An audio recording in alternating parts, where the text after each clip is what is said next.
We'll cue the webcast. There we go.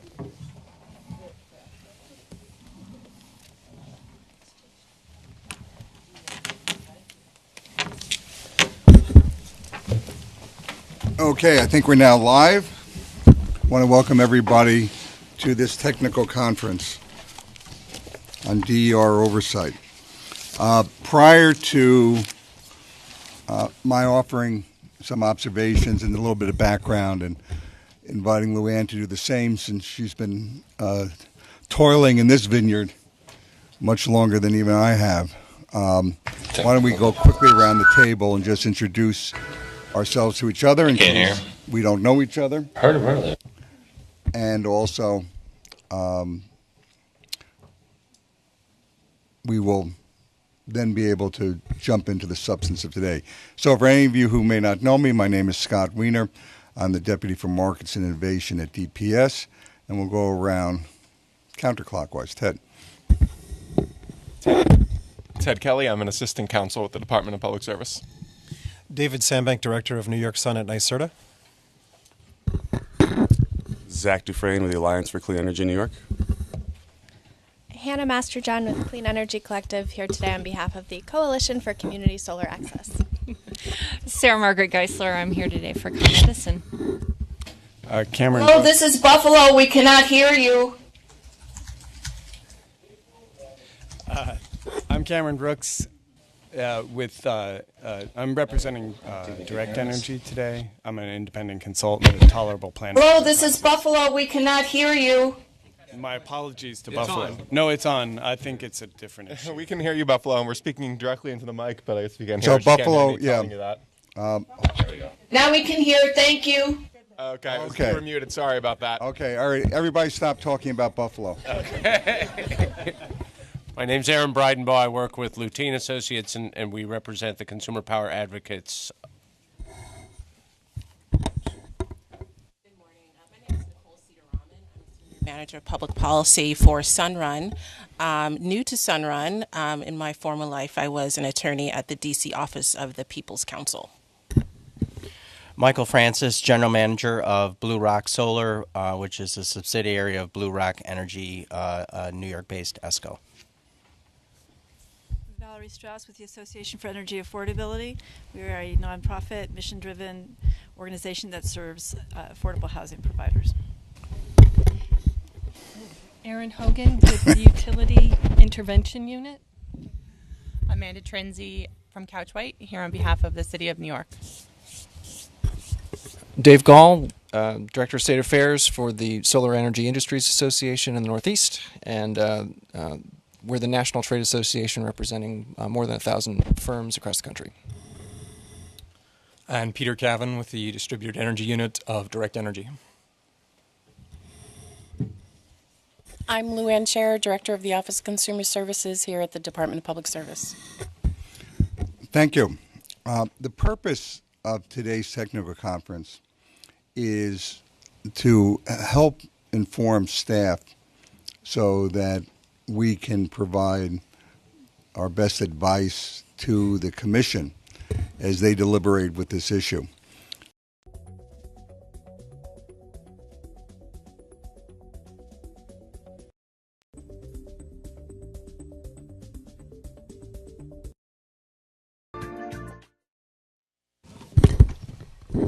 We'll cue the webcast.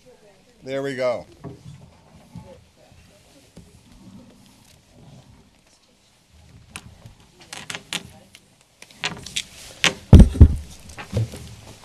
Okay, I think we're now live. I want to welcome everybody to this technical conference on DER oversight.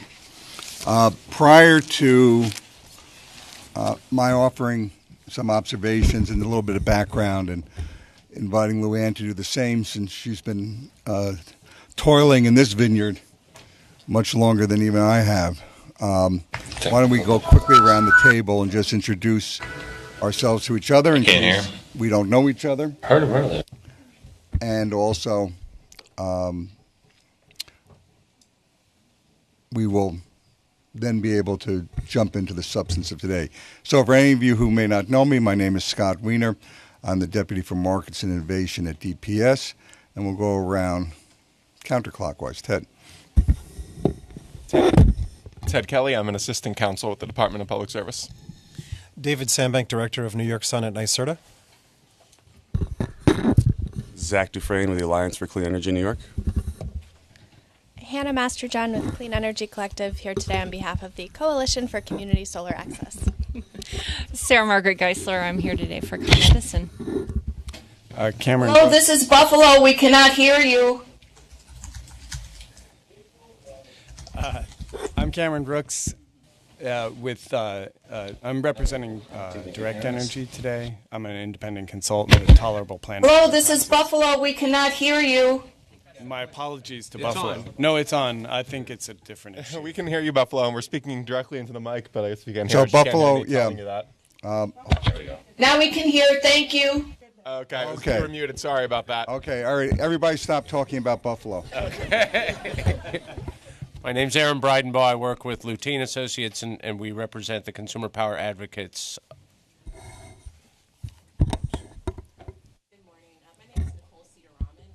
Manager of Public Policy for Sunrun. New to Sunrun, in my former life, I was an attorney at the DC office of the People's Council.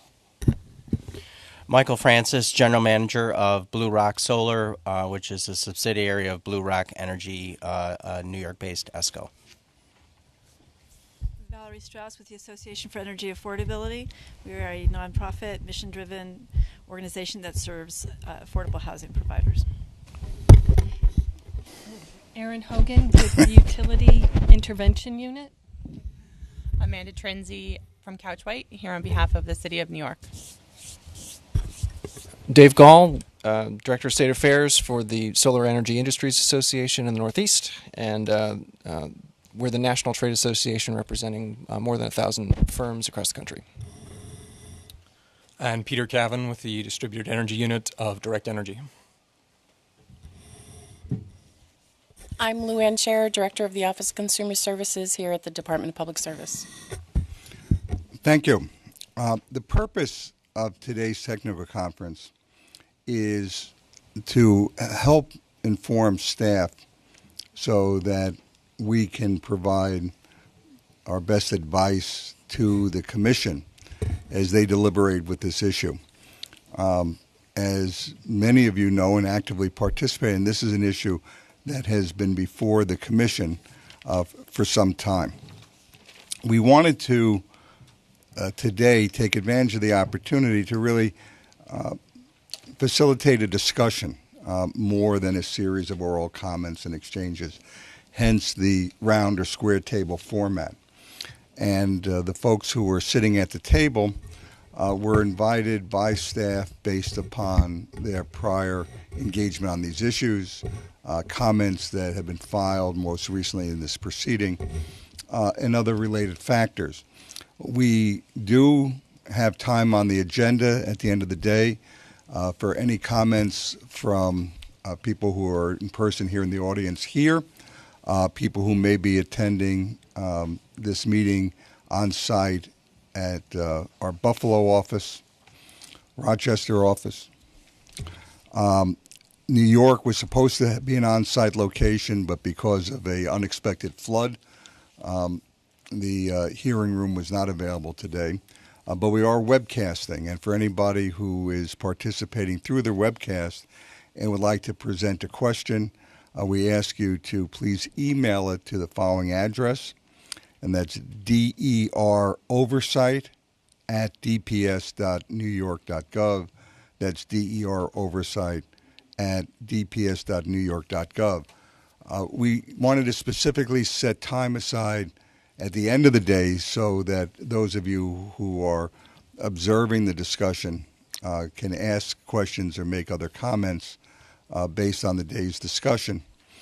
It may turn out that during the course of the day we'll have time and we'll be able to invite discussion or open up for comments before we move to the next agenda item, but we'll see. Also, of course, everyone will have the opportunity to file comments during the reply comment period, which ends a week from today, Monday the 26th. believe it may be a week from tomorrow. A week from tomorrow. Yeah. Tuesday the 27th. Tuesday the 27th. I stand corrected. Thank you. So you have an extra day to collect your thoughts and get them down on paper. There's a long history to this proceeding, and many of you who are here in the room, your colleagues who aren't, or those of you who are observing remotely, have been an active part of that discussion, and we appreciate all your input, and I want to assure you that it's not lost. This topic, as I think most of you know, was traveling along administratively with a somewhat related topic of ESCO eligibility.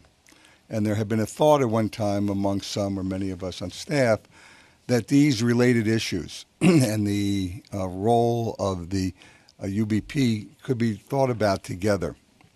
And a couple things have resulted in really a separation of these issue sets.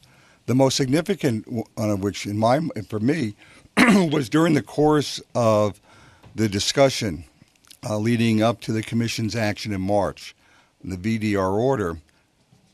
More than a few commentators observed that as community DG and distributed DG was going to become more prevalent or facilitated through memberships, that the need for consumer protection became even greater, and that prompted us to take a look at the proceeding and to begin to move it along so it could be considered in real time with the implementation of the value stack, which we anticipate, goes under the heading of Phase 1 implementation of VDR, and for which comments are due in July, and then will be considered by the Commission. So we wanted to bring this issue to the forefront. And in doing that, we reviewed the record of the prior proceedings, the technical conference, the comments that had been filed, and realized, not surprisingly, that some things had changed. Some things had changed that might result in difference of approaches. Some things may have changed but may not require a different approach at all. And the supplemental staff report that was issued was intended to raise those specific issues. And as we pointed out in that report, the entirety of the proceeding, both the original work, all the comments that have been filed before, as well as the supplemental staff report, and the comments that are being filed now and a week from tomorrow, will be part of the combined record that will be considered by the Commission. In setting today's agenda, we took a look at the topics that were discussed in the comments that were just recently filed and selected those that we thought we would benefit from the opportunity for additional discussion. Needless to say, these will not be the only issues that are addressed by the Commission when the Commission ultimately addresses this issue. But we'd like to keep today's discussion focused on the topics that are on the agenda. The opportunity to provide comment on other topics, of course, arises a week from tomorrow to supplement anything that's been heard. Now, before I turn to Luann for some comments, I want to acknowledge that one of the themes that for me came out in the comments was whether or not a DR UBP is needed at all, and whether or not the existence of other consumer protection regulations or programs, or the nature of the market activity in general, precluded the need for the regulatory initiatives embodied in the staff proposals. We set aside time towards the end of the session today under agenda item 3G to discuss that and have called out a couple sub-issues. However, this is a theme, both the need for, or in some cases, some of you might say, the absence of a need for, the scope of the regulations that staff have proposed may be related to a specific item on today's discussion agenda. So I'm going to not necessarily limit discussion of this issue to item 3G, But if anybody wants to raise the question of the need or the absence of need for regulation with regard to a specific agenda topic, when you do so, please point out the alternative, if an alternative exists, that you think supplants the need for commission action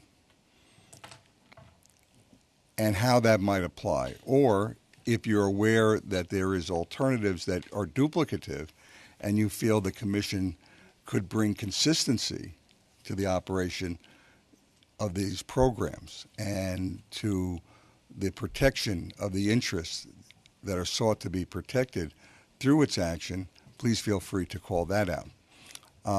We're going to start with a brief presentation by David Sandbank because New York Sun represents one of those examples where the New York Sun program itself has some requirements that some might argue are duplicative of what's in the staff proposal, and there are also some gaps. So I thought it would be an interesting framing.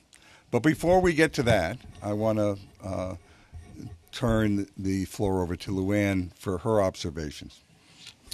Good morning. I do not have prepared remarks, but I will just add that I have not been involved in DER oversight.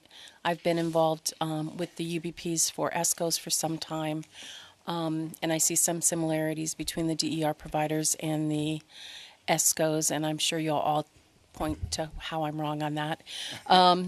But the one thing that I just want to remind folks about is the Home Energy Fair Practices Act, and I will continue to do that throughout the day because customer protections are near and dear to this agency, and I think as long as customers are receiving energy bills, which include anything in addition to electric or gas, we will be concerned about the Home Energy Fair Practices Act. So that's it. Thank you. Yes, sir. All right. Again, my name is David Sandbank, Director of New York Sun. Thought it'd be worthwhile to give some of our experiences and lessons learned because we've been in the industry of working with contractors and builders and building projects and seeing some of the problems and seeing some of the successes. So I put together some thoughts that I'd like to share with you before we get started. So basically with New York Sun, we have over 64,000 residential installs completed to date. Of the 64,000, the majority are out of Long Island, which is the largest solar market in New York State for residential. Having said that, New York Sun no longer is involved in Long Island residential projects, so we don't oversee those projects, the new projects anymore, because the incentive, there's no longer an incentive available for Long Island. Currently, our most active residential market is New York City. By far, there's a lot of projects and a lot of volume now on the residential side in Staten Island, Queens, Brooklyn. So currently, the market is evenly split between direct purchases and third-party ownership, leases and PPAs. A lot of the national trends are looking like that's going to skew more towards direct purchases over time in the near future. But for now, it's about a 50-50 split in New York State. So we've put a lot of effort into educating, consumers and overseeing projects to make sure that, we're being responsible here in New York State. So basically what we did was on our website, we put together customer education and guide for potential solar customers. Things like understanding the basics, understanding the utility bill, obviously, that's a big one. Basic service supply and delivery and service charge. Questions to ask contractors when they're looking at a proposal. Guidance for state incentives and federal incentives. And talking about, how those incentives could affect their taxes. So it's really important that, we try to be as transparent as possible so that people, when they're signing contracts with solar developers, that they really understand what they're signing. I think that's the most important part, in lessons learned. We also have requirements in the New York Sun program, just from a contractual standpoint. Just to share some of our requirements, you have to have a 5-year warranty, transferable for direct purchases, a transferable production guarantee required for leases and PPAs. We require system description and system size, installation schedule, and estimate of annual energy output to be on their contract as well. And we require that they have the NYSERDA incentive and additional customer incurred costs as well. Assignment of responsibilities, and then they have to sign an addendum to the customer agreement by the contractor and the customer have to both sign it. And of course, the system costs, lease, or PPA rates. So those are requirements from a contractual standpoint. We also not only look at the contractual obligations, but we also really look at the workmanship of the actual build of the project. Very important. There's a lot of newcomers to solar. Some companies might be electrical companies that do a solar project every once in a while, and then there's the opposite where there's a company that just does solar and they have high volume. But what we like to do is make sure that the quality of those builds are up to local code of requirements, as well as safe, and also built in a way that they were contracted so that it's producing the energy it said it's going to produce. So our quality assurance and compliance program consists of codes, technical standards, and program rules, making sure that they abide by local laws and licensing requirements. We make sure that they have New York State licensed professional engineer or registered architect stamp the plans. We have a very robust photo and field inspection process where we will look at a certain percentage of the projects that are built and give those projects a score. And some could pass, some could fail. If they fail, they have to go back and fix them and produce photo documentation that they've done so. And then from time to time, we have to implement contractor disciplinary action, and that could be for a number of reasons. It could be the quality of the build, it could be customer complaints, but at times we'll suspend a contractor until they can right themselves and then get back in the program again, or they can be terminated. Having said that, that really covers what we call mass market. Let's just call it residential for now, because that's the lion's share of the volume of projects that we look at. Now we have CDG projects. Can I ask a question? Do you mind if I ask a question as you go along? It's up to Scott, really. So just on the residential, I'm trying to get an order of magnitude. I believe you said there was about 6,400 kW. Or how many? 64,000 projects. I'm going to give you the magnitude to complaints and everything. Let me go through the whole presentation because I might answer your questions. So on CDG, we really don't have any customer protection oversight. Max, there's a spot for you right there if you want it. Right now, our focus is really on system performance from the main system itself. There's no specific protections for community solar subscribers through New York Sun. The residential contract addendum does not apply. We have provided a lot of customer education on our website, and we've launched a very robust digital marketing campaign for community solar to educate potential customers as well. We focus that where our pipeline is, so wherever the zip codes are for all of the projects that came in. For community solar, we did a digital campaign for those areas to try to prime those potential members to understand what community solar is all about, what questions to ask, and how to go about becoming a member in a safe and responsible manner. New community solar customers, can and will be likely to surpass rooftop sales at the end of 2018, depending on how many projects go through. So, that's really important to understand. So maybe, getting towards, the customer complaints we did receive and how to parse those out and look at them. I think, Aaron, maybe that's what you were getting at. NYSERDA has a call center. We receive inquiries by phone and email as well.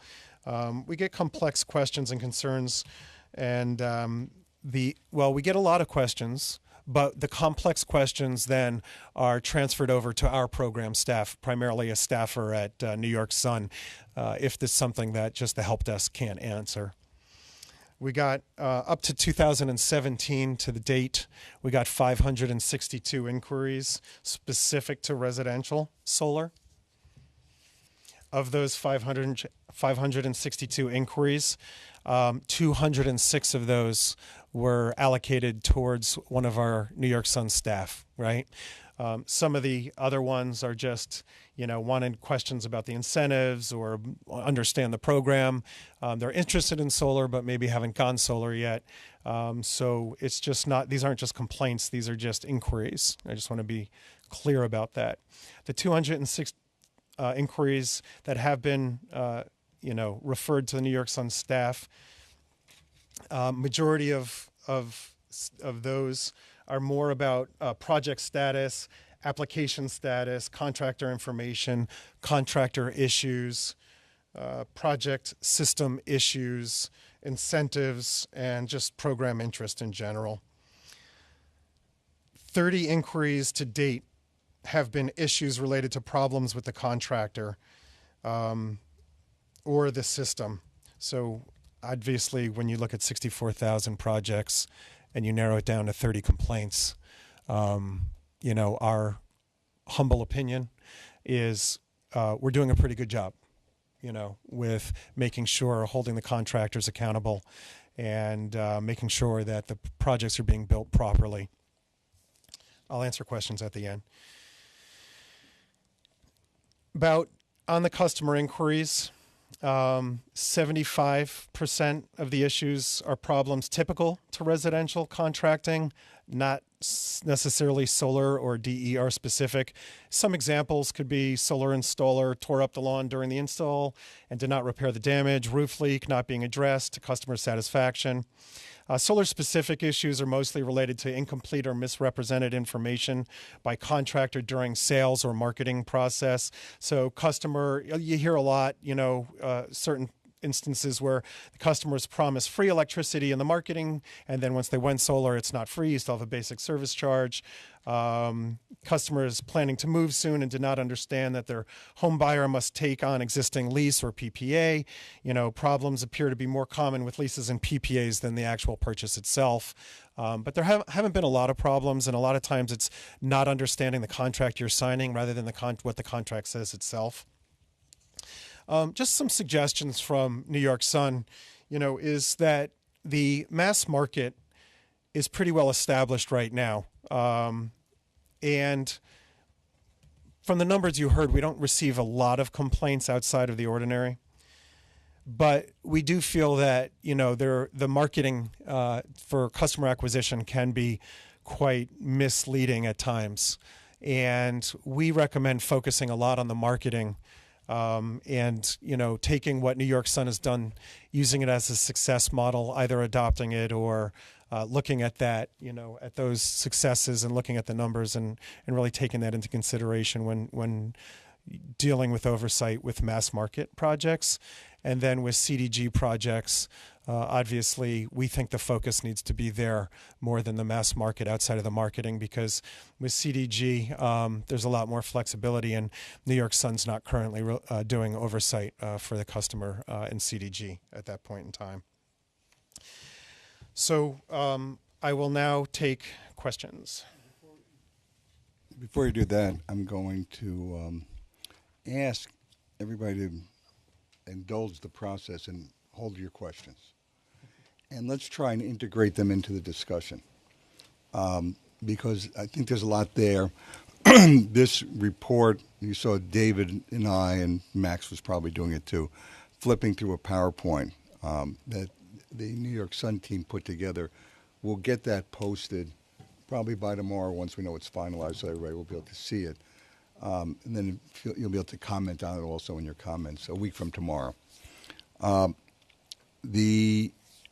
are a couple observations that are obvious. One is this deals with only one form of DER. And even then, for reasons that David will share with us at some point during the course of the morning or day, does not extend to CDG. Maybe that was because they're anticipating this regulatory initiative. Maybe there were some other reasons. And of course, there's a low number of complaints, which is a testament to the program itself and the industry. On the other hand, if you're one of those few, that's all that matters. And people need a place to go when they are one of the few. So with those observations from the chair, why don't we turn to the agenda? The first topic is applicability. Should there be any limitations, this is what's trying to get up, on the applicability of the proposed DER UBP? And we call out 3 areas as the 3 bullets that came up frequently within comments. So we've called those out. There may be others. We can discuss them in any particular order. Let's follow the protocol that if somebody wants to speak, turn your tent card up. I will do my best to recognize them in the order that they're turned up, unless I think a different order will be more interesting. And feel free to participate as an exchange amongst each other. So this is a time where if you want to direct something to David, just turn your tent card up and present it as a question. We want to try to have this run as a group discussion rather than just questions and comments through the chair. So who would like to start? Aaron. I didn't even put my card up. So regarding the applicability, I think it's important that we start off being more comprehensive, and if we come to a location where, or a point where we think there is successes with methods being put in place, and we can scale it back, I think it's appropriate to do so. And one of the reasons why I'm saying that is because these lengths of these contracts are very long. And David pointed out that some people might not understand what they're signing. And I think at this stage, we should be cautious between these 2 new worlds we're going into, long-term contracts, essentially, and then making sure people understand what they're signing. And so I would lean more towards being comprehensive at this point, but recognize this should not be static. And I think and I don't know if every year makes sense. I think as part of the Clean Energy Fund, there's going to be periodic triennial reviews that maybe that would be a good point to reflect on the UBP. I'm not sure but to me, all this seems to run in tandem, and in seeing what's happening in the market, seeing how the actors are performing, and seeing how the market's evolving, I think it would be appropriate to adjust the UBP and let people know that it's getting adjusted. I will just say what we have done in other areas is we've erred on the side of being more generous in the initial phase, trying to support new markets. But then when you go to try to introduce new rules, people go crazy. So in my mind, it almost seems better to start with a more comprehensive structure and take away, as opposed to trying to add when you discover a problem after somebody signs a long-term contract. Thank you. Amanda. I actually agree with a lot of Aaron's comments, but I actually had a couple questions for David. In your presentation, you stated, I think there were 75% of issues are related to typical contractor issues, like tearing up the lawn, et cetera. And then you said another percentage of the issues are related to perhaps misrepresentations or not understanding the contract. What is that percentage? I didn't catch that, if you have it. Yeah.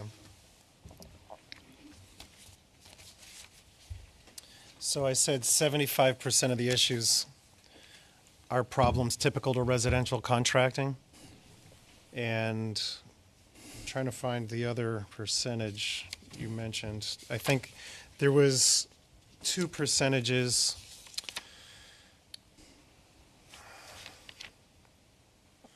Well, I think that's already once it's boiled down to things that are actual complaints. So it might be that the entire other 25% is the things specifically related to solar contracts. So I think that's after you've already broken out. Yeah, That's after you've already broken out all the calls that aren't complaints that are just. Okay, I just wanted to make sure there wasn't some other category that was taking up some of that 25%. Okay. Yeah. So you said that there's a marketing issue that you're seeing for customer acquisition and some misleading marketing campaigns, et cetera. Perhaps people don't understand the contract they're signing. What happens under your program when something like that occurs? How does NYSERDA deal with it with the contractor, and then how do you deal with it for the customer? What happens to the customer? So when I mentioned the marketing, the way it normally works with third-party marketers and customer acquisition companies, it's not the solar companies themselves that are doing the marketing. Those are just third-party companies that acquire customers and sell them to solar companies. So many times the deceptive marketing has nothing to do with the solar industry, but the industry can be supporting those marketers unknowingly, that they're marketing in a way that's deceptive.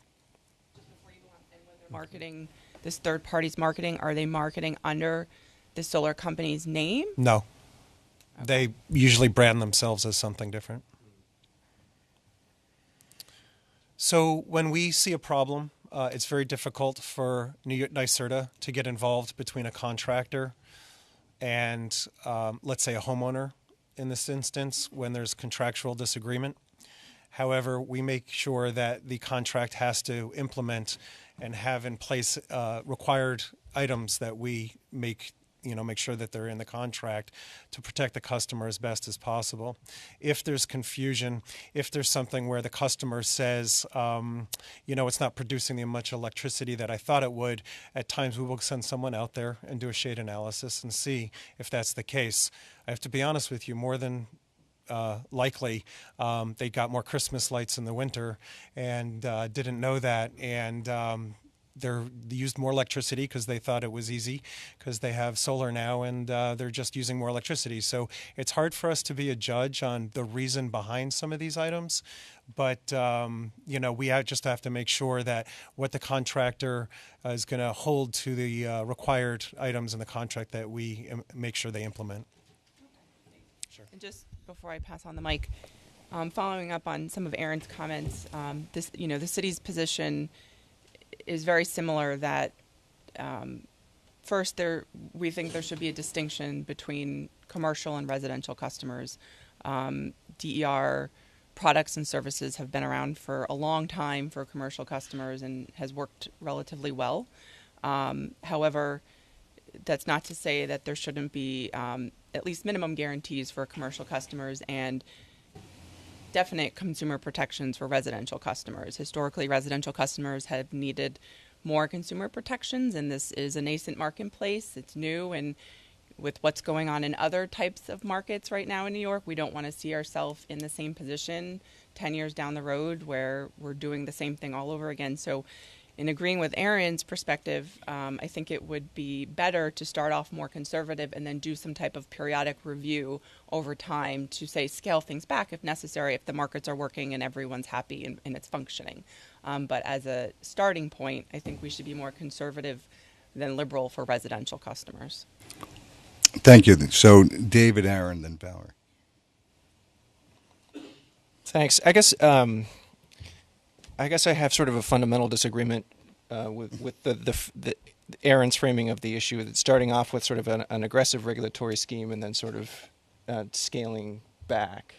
I guess I would approach it from the other direction, which would be, set some limited initial standards to try to understand exactly what the problems that you're trying to solve are, and then work your way up toward more. Potentially more aggressive regulation if problems do arise. And I guess I would want to just kind of build on some of the comments that David had made, that NYSERDA already has an entire program in place on the residential side to educate customers about the transactions that they're getting involved in, and the Solar Energy Industries Association also has similar efforts. We have published guides for the residential sectors to educate consumers. We have a guide published with CCSA to educate consumers that are getting involved in community shared solar agreements. And we're already doing this work to build a greater understanding of consumers and customers of what their transactions. I think it's probably a better approach to start small, at least in the first instance, and then build upon that over time as you have a better sense of what the actual problems are. So I think that's a fundamental disagreement in the. Sure. So the issue with that is that people are entering into contracts that can be very long term. And so my concern is that these long-term contracts, so that people understand or potentially they don't understand what they're signing, that it's important that we're more aggressive initially rather than starting late. In other markets that we've encountered in New York, we already have problems with short-term contracts.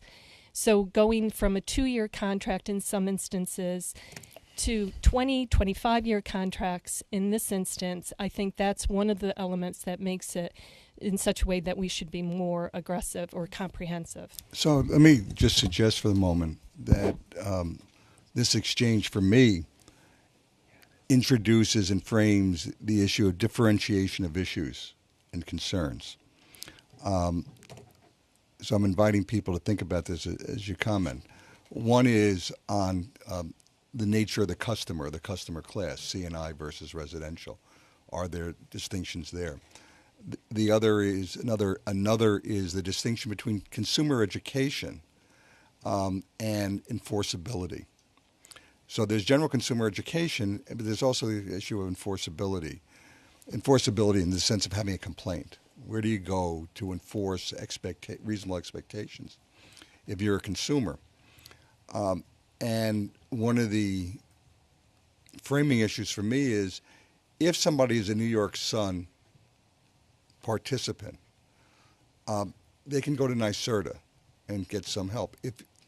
As New York Sun continues to succeed and its involvement begins to diminish as a percentage of installations, that opportunity will decrease, and it's limited to a particular technology. What if you're a different technology that's not included? And through all of these differentiations, how do we make things that are both simple for the consumer to understand, whoever the consumer is, they know where to go, and isn't overly burdensome on the companies that we want to incent and be innovative and to do all those things. And I want to observe, if this was easy, we probably would have already adopted the regulatory scheme. Aaron, then Valerie. Thank you. Just first a quick question. You mentioned 30, I'll call them complaints, out of all that many. What is the denominator in that? I know you had 64,000, but that's overall, that's not just 2017. I just want to get the numerator and the denominator right. So for 2017, I guess, is what you were talking about. No? For the life of the program. No? Sorry. Max knows the numbers better than I do. Let's let him talk. So starting January 1st, 2017, NYSERDA implemented a new, much more detailed system of tracking calls and complaints. So previous to that time, we don't have this granular level of information. So the 30 complaints are since the beginning of 2017. Since the beginning of 2017, there have been as of last week, there were 2,545 residential solar installations completed. Last year, there were 14,584 installs completed, and some number of those 30 complaints are regarding systems that were completed before the beginning of the year. Okay. So it's maybe 1%, but I just wanted to get the right scale of things. It's I think important. As far as the applicability goes, I think it was Risa said, we're trying to light a fire here, and we're doing it with potentially starting out by soaking the kindling in water. I think we said it maybe a bit more directly, which is it's a broad, intrusive solution in search of a problem. And I think that's the case. Granted, we have most of our experience with solar, but it's still fairly small numbers. I think you guys know better than anybody else the magnitude of what we're trying to do with REV here. And, we went on at some length about the importance of innovation and relying on innovation, and particularly innovation coming from small companies and small participants in the market initially, and how crucial that's going to be towards achieving the goals that the state is trying to meet. And so anything that diminishes the number of potential new entrants, the amount of innovation, is definitely going to work against the state's goals. And so, having said that, we have had situations in other industries, which I think maybe be coloring some of this debate, that we do not want to replicate themselves in this industry. And so I think in the first instance, we need to think about, is there a need? Are there not adequate protections that exist elsewhere in things such as New York Sun, contractor requirements either for NYSERDA or for contracting with utilities that do a workable job, at least until we see that there are significant problems that aren't being addressed? So I think there is a threshold question. It's like, do we need UBPs here? If for whatever reason we decide that we do, then I think we really need to think about limiting those protections, at least those sort of institutional protections, to those customers that are least able to protect themselves. And so we, along with a number of other parties, have suggested that what we're doing here should be limited to the mass market. I'm not particularly, I understand what Aaron is saying about, if you start small and then you try to ratchet the protections up, people are going to complain, but it works the same way. There's a ratchet in both directions. If we start with overly burdensome regulations, then there's going to be significant pushback, albeit from a different set of stakeholders, about trying to ratchet it back again.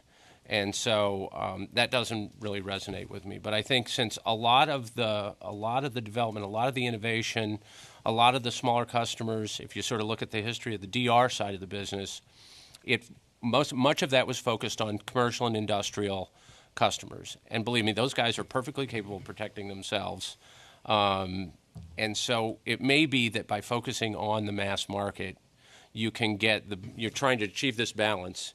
Maybe that's sort of the rough justice, is that we will proactively and perhaps more than some of us might think would be appropriate, protect those customers least able to protect themselves, and at the same time take a much more hands-off, recognizing that there are still contract relationships and things that are out there with respect to the C&I sector, and see what develops from it.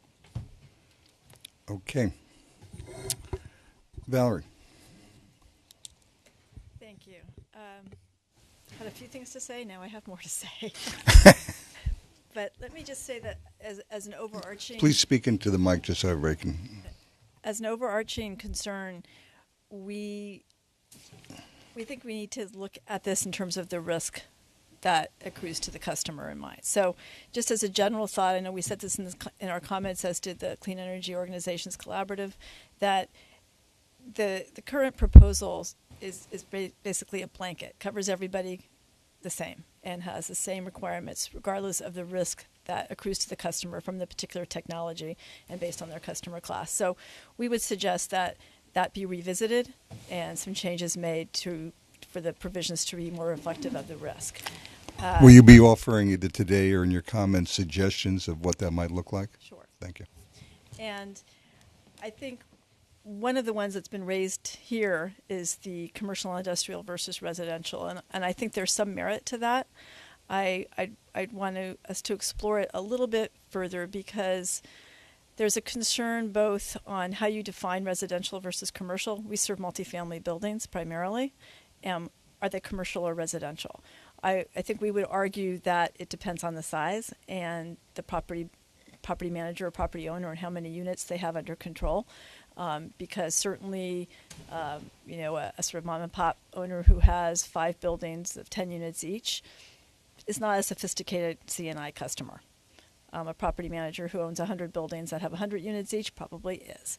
So, and then again, are you getting residents of those buildings to enter into a CDG contract, or are you just contracting with the building owner? So there are some subtle distinctions that I think would have to be looked at for that kind of categorization. The other concern, other overarching concern, is I think we tend to agree probably a bit more with Dave and Aaron. Although we are very concerned about consumer protections, we're very concerned that we stifle the market and stifle innovation and don't allow smaller enterprises to enter the market or to grow, and in particular nonprofit organizations like AEA, which may not have the same assets, for example, as a for-profit venture for some of the requirements that are in there. So it's important that we want to encourage innovation. I also, we are concerned that residential customers have access to these new technologies, these new products and services. And if you have a restriction where you are excluded from a lot of the requirements, if you serve only commercial and industrial customers, you may find that most providers will err on the side of only serving commercial and industrial customers. And I don't think that's what we all want either. We don't want to create a divide along those lines in the clean energy market. So while I think there's some good ideas being presented here, I think we have to get a little bit into the weeds on them a little bit more to make sure we're not having an adverse outcome as a result. I also think that in terms of consumer protections, it seems to me, based on what we know from the ESCO market and what we've heard from David Sandbank, that it's marketing practices that can often be the problem, and that what's essential is that you understand what's in the contract, and the contract provisions are protective. And I think we might want to think about how to use our experience from programs and contracts to focus on that piece of it, and make sure that there's some good oversight and some good consumer education on the front end. I don't think that DPS staff has the resources in place to do everything that's envisioned under the current proposal. It's a lot. I don't know if we need a third-party implementer to do this oversight, or if we need to maybe start out a little bit smaller while we do have programs, utility and NYSERDA, that can play that role, and then as we see those phasing out or phasing down and it really becoming a market, then see what we have to do as a next step. But we do have concerns. My last comment has to do with the technology distinction, and I know that the way it was proposed, I think, if I read it correctly, was that the white paper expands Commission's oversight to all DERs participating in Commission-authorized R-utility, RDSP-operated programs and markets, but with regard to energy efficiency, only where customer data is obtained through means established by the Commission or being sold into DSP markets. And I think there's a distinction there. I hope there is, because it's a little bit, energy efficiency is a little bit of a different animal. But even there, I'm still a little unclear what's being proposed with efficiency. Efficiency can range from very sophisticated software programs that do demand management to putting in LEDs and insulation. If you obtain customer data through a Commission-approved means from the utility for a set of customers, in order to evaluate what the result would be of some basic energy efficiency measures, and then you're hired to do insulation and LEDs, are you covered? I mean, are we really saying we're covering all small contractors? Are we covering Home Depot?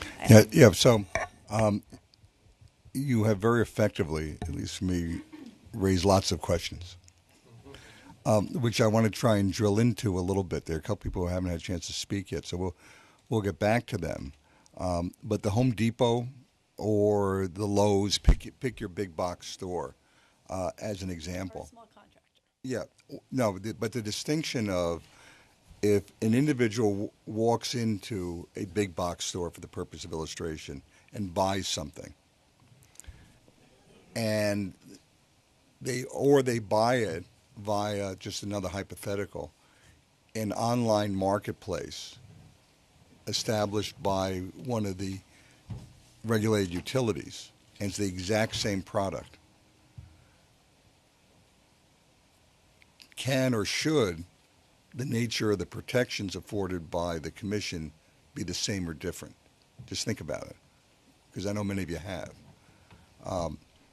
And this is one of the issues that we're wrestling with, as well as the technologies, as well as the other ones you've raised. So I'm going to want to drill into some of these specific bullets. But giving everybody a chance to speak at least once, let's do Cameron, Peter, and Nicole. Oh, and the right side of the table has come to life. Thank you. So that's a really interesting question that you just raised, Scott, and it strikes me that what you're getting at there is the core of whether you regulate the product or whether you regulate the entities that are putting the product forward. My interpretation would suggest that regulating the product is not what the Commission generally does. I think others might raise questions about whether there is authority to regulate the product as opposed to the entity. But I guess I wanted to just offer a couple of comments and maybe a framing around some of the issues that have been brought up earlier of starting big and going small. And I think maybe the punchline that I'd offer is innovation is not inevitable. Everything that the REV initiative is trying to do is really to promote innovation, to bring new products and services. So I think that there is fundamentally a flawed assumption that you can start big from a regulatory point of view and then go small, because I think the upshot will be that you will never get the innovation that you're seeking, just fundamentally. And this is a question that I'm very interested in, sort of this balance or interplay between regulation and innovation. It's a lot of what I've spent my career working on, and a lot of my practice today going around the country is sort of trying to understand what models can work. And you need to be able to build a fertile environment for new entrants to come into the market. So let me just maybe offer a couple of observations or caveats. I think a lot of times calls for a lighter touch on regulation can quickly be interpreted as a Wild West, laissez-faire attitude. And so I don't think that a lighter regulatory touch is by any means a call for no regulation. I think competition and open markets are fundamentally regulatory tools that commissions, regulators can deploy for specific purposes. And I think the question becomes, what are those tools good for? And they're certainly good for value identification, understanding price, understanding what consumers want, for bringing new products and services into the market. But even more fundamental than that is to create new products and services. So a lot of the regulatory model that's being put forward assumes that we actually know what the products will be. And yet there is a fundamental assumption that undergirds the entire REV initiative, which says we don't know what the future is going to look like. We know the direction it's going to come from or the direction we'd like it to grow, but we don't actually know what those services or products are going to be. And while it might be a tired analogy, any more than someone could have predicted Spotify or iPhones or any of the other products and services that have come up in other sectors that could not have been designed beforehand. So I think that's a question that I return to a lot is, can you design innovative products? I think the answer is no. From a regulatory point of view, you can design for the preconditions of innovation, but you can't actually design those. That is something that's going to come fundamentally from small new entrants into the market. And so that's why I say innovation is not inevitable. It doesn't happen in a vacuum. To me, I think one of the lessons that people could draw from what are often referred to as, the ESCO markets or the challenges that market has faced is actually that the parameters around what is allowed for those companies to compete on has been so narrowly scoped that it really just comes down to price. And so you have such a narrow scope of competition that I wouldn't say it's inevitable, but it certainly does lead to some unsavory business practices because there isn't that much else to compete on. And so, while some people look at the ESCO markets and say, well, what we need is actually a stronger regulatory touch, I look at it and say you need a more comprehensive understanding of the interplay between those markets and what some of the other state goals are. So, again, I think it's probably impossible to start big and then go small, because I think you've got this kindling issue where you're just never going to get those. And I think the regulation sort of biases inevitably towards those players in the market that are least suited to actually provide the innovation that you're seeking. So you get the large companies who are not able to interact with the customers in the creative ways that you're looking for. And so just to go back to one of the questions you raised at the beginning, Scott, and then, if I were going to offer, well, then what else? If not regulation, then what else? I think you raised this question of whether you actually want regulation or you want education. So is the best way to protect customers through a regulatory mechanism that I think some have pointed out may be unworkable because the staff here simply doesn't have the resources to implement what they've proposed? Or do you protect the customer by giving them education and helping them understand what those products and services look like, and to be able to respond to new products and services that come into the market that we don't know about yet? So I think that education versus regulation is going to be far preferable, and you'll actually get the innovation that you're looking for, because otherwise it becomes sort of a moot discussion. Thank you. Let me make a couple observations, then call on Peter and Nicole, and then we'll go to my right side. I think another distinction, I think everybody will share the commitment to create an environment that allows for new entrants and innovation through new entrants. And I think your distinction between product and customer-facing activity is very important. And it's one that I think appropriately frames the challenge. And where a regulatory agency, in my opinion, such as the Commission, is well suited to interact and where it's not well suited to interact. And what we're looking at, and what's of concern to me, is the question of customer-facing activity. And that may include some product warranty activity and the rest. And I don't mean to sound cavalier about that, but there are lots of ways to provide for that. And in my mind, it's the customer-facing activity that is the area of potential abuse. It's also the area where, even in the absence of abuse, that companies, I think, should appropriately be required to pass some hurdles. And those hurdles may have to do with certain disclosures, and we're going to get to the application process in a second. But one of the ways that new entrants into certain service activities, particularly in the public sector, that don't have the experience or the depth necessary to engage and to promote the confidence which the public's out to have, is to require partnering or joint venturing. For example, in the development of affordable housing, it's not at all unusual for state agencies that provide financial grants through the allocation of tax credits or otherwise to require that developers have developed similar projects of the same size 2, 3, 4 times, so they can point to a demonstration that they know what they're doing, that they have a track record that can be relied upon. And one of the ways you get that experience is by partnering with more established firms. So product development will take its own course.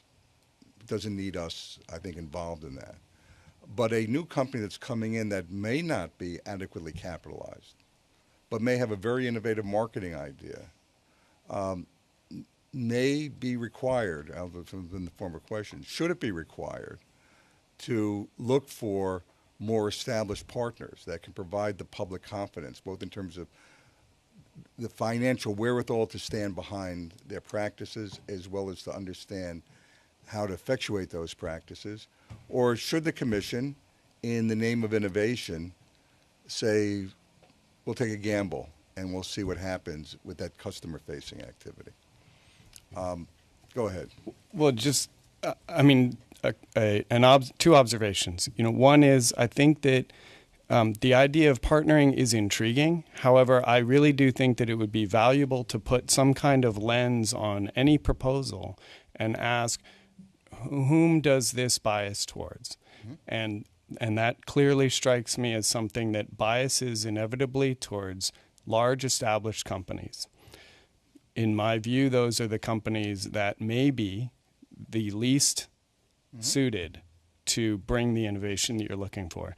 The second observation would be, and this is an informal poll of my memory, but I throw it out to the audience, I cannot think of a single lauded story of innovation that we as a society revere. Think of Jeff Bezos, Steve Jobs, whomever you want to put into that category, that got where they were going by partnering.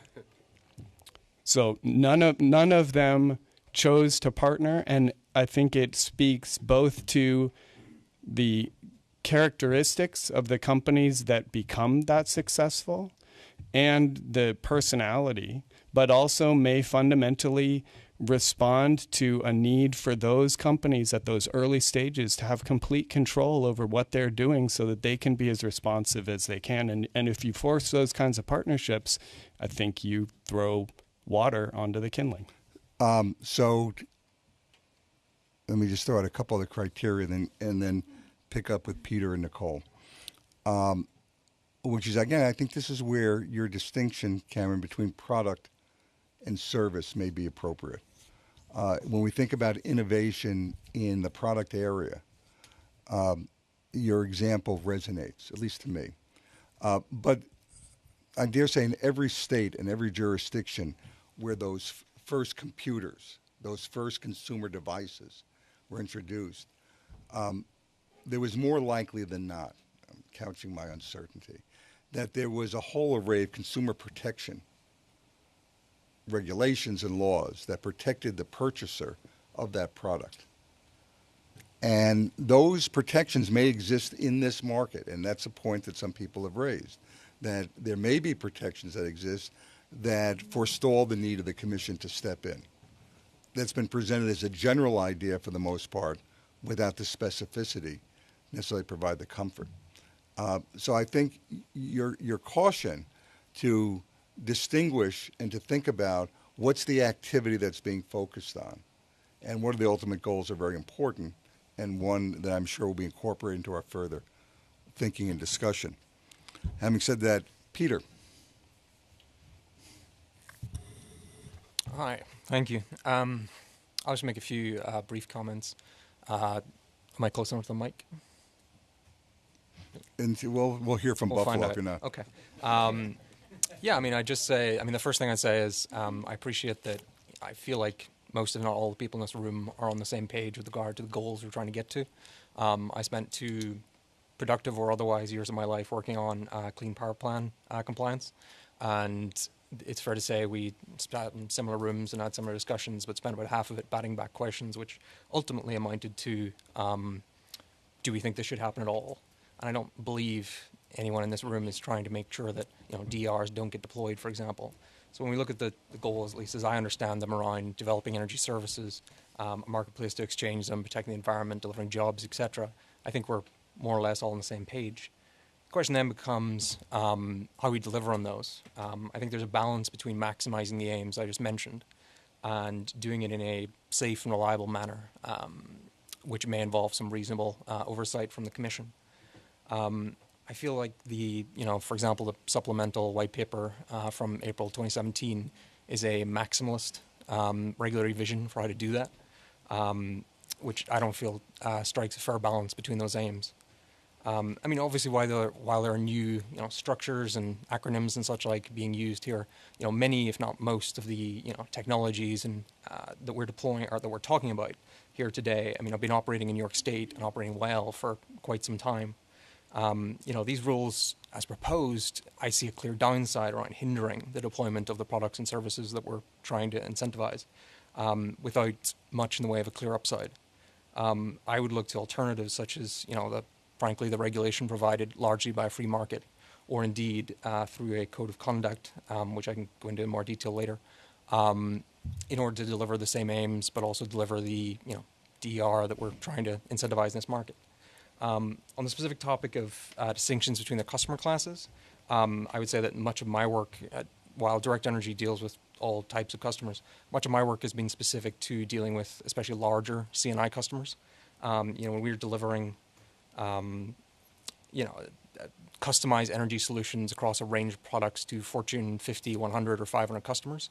The kind of protections you have, whether it's a type of contract, whether it's marketing, etc., that you might have to protect, say, some mass market customers against fly-by-night operators with dodgy contracts, is not appropriate or relevant for those kind of customers. They know about as much about delivering that kind of service as anyone else, and they are well within their abilities to protect themselves.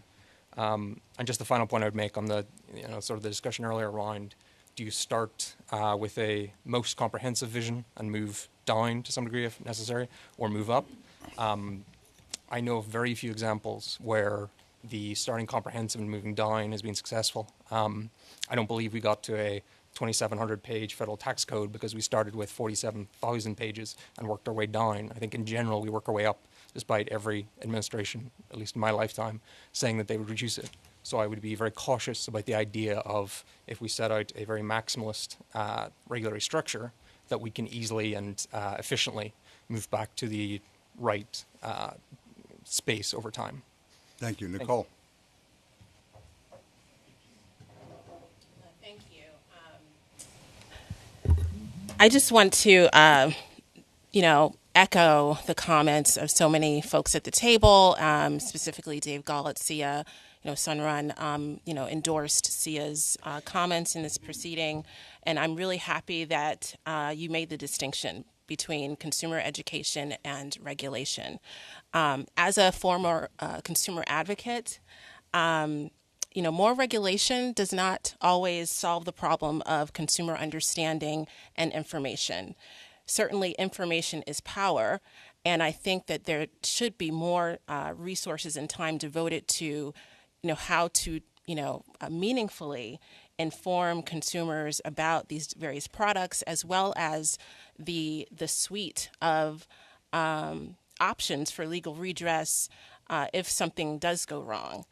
We don't need to use a sledgehammer of more regulation, certainly of this magnitude that's presented in the proposal, when a TAC will do. I mean, David talked about 30 complaints in a sea of 64,000 installs.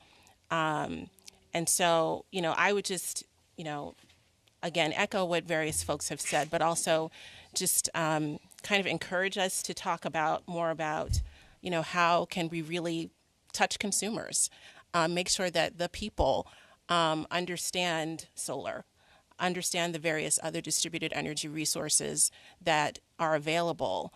And one way to do that is to think more about perhaps the role of the commission as it can evolve in the future as, a place for information and potential community partnerships to empower local communities to be able to distribute information about distributed energy resources, reach the people who they are connected with. And I'm sure, and it's not just this commission, but it's various commissions, there is some concern about perhaps a disconnect between the regulatory process and consumer voices. And so this could be a great way to really devise a plan to build more partnerships with the people that we're trying to serve. And we certainly appreciate NYSERDA's point of view and presentation today. And, as we've supported in SEIA's comments, NYSERDA is doing a very good job at handling consumer issues as it is today. So that really raises the question of where does consumer education, or the responsibility for consumer education, reside? Mm-hmm. And I'll just leave that open there. But among the candidates I think of are companies and programs. And the commission, of course, I think has a very, has a very aggressive consumer education, but it's also narrow. It's focused to specific issues. We also have a developing community choice aggregation program. We now have through the implementation of the value stack, a community solar, community DG program. So there are lots of opportunities, and in fact, in my mind, it's those opportunities that cause me the greatest concern.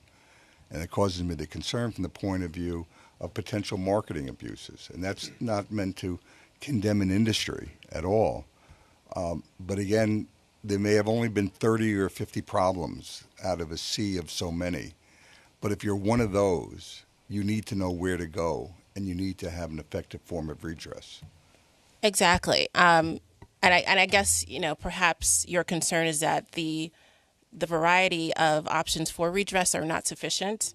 And we would, disagree with that point of view. Okay, so I'm going to invite, and Right. that's very important. Yeah. So please take this down. When you file your comments a week from tomorrow, please be sure, not just Nicole, not just Sunrun, to tell us where the other existing venues are. Don't assume we know them. There are people that I will predict that are in this room that didn't know that New York Sun did the kind of consumer protection work that it does, or that those opportunities were built into the program. So please call it out for us. It will be very helpful. It will help educate the commission. Okay. Hannah, then Zach, and then we're going to take an assessment.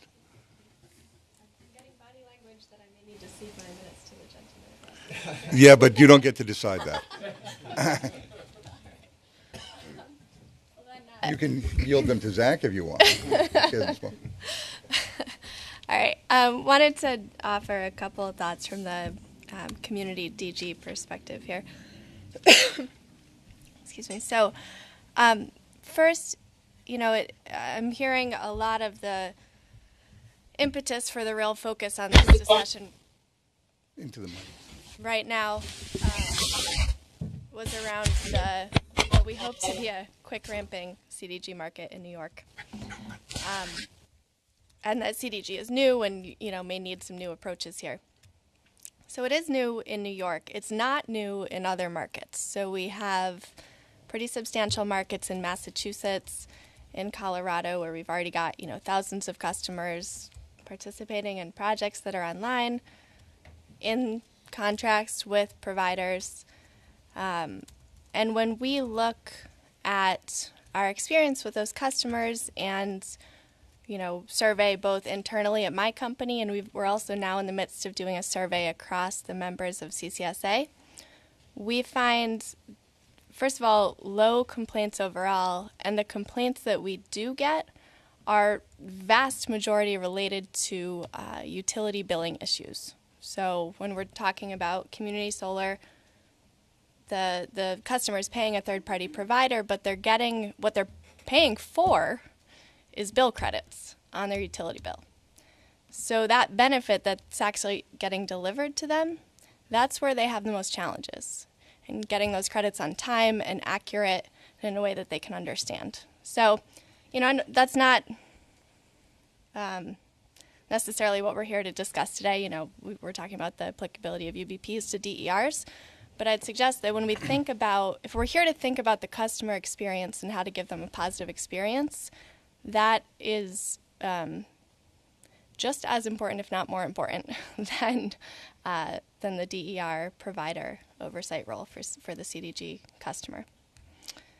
And then, David, I heard you mention,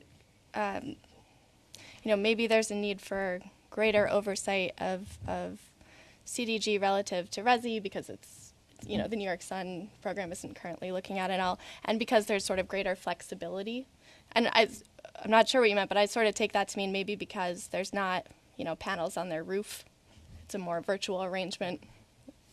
So that's obviously true. I think that sort of cuts both ways, right? So if a CDG customer has an issue with the service they're receiving from a CDG provider, they can stop paying, and there's nothing on the roof, there's nothing behind their meter, they don't have to deal with it.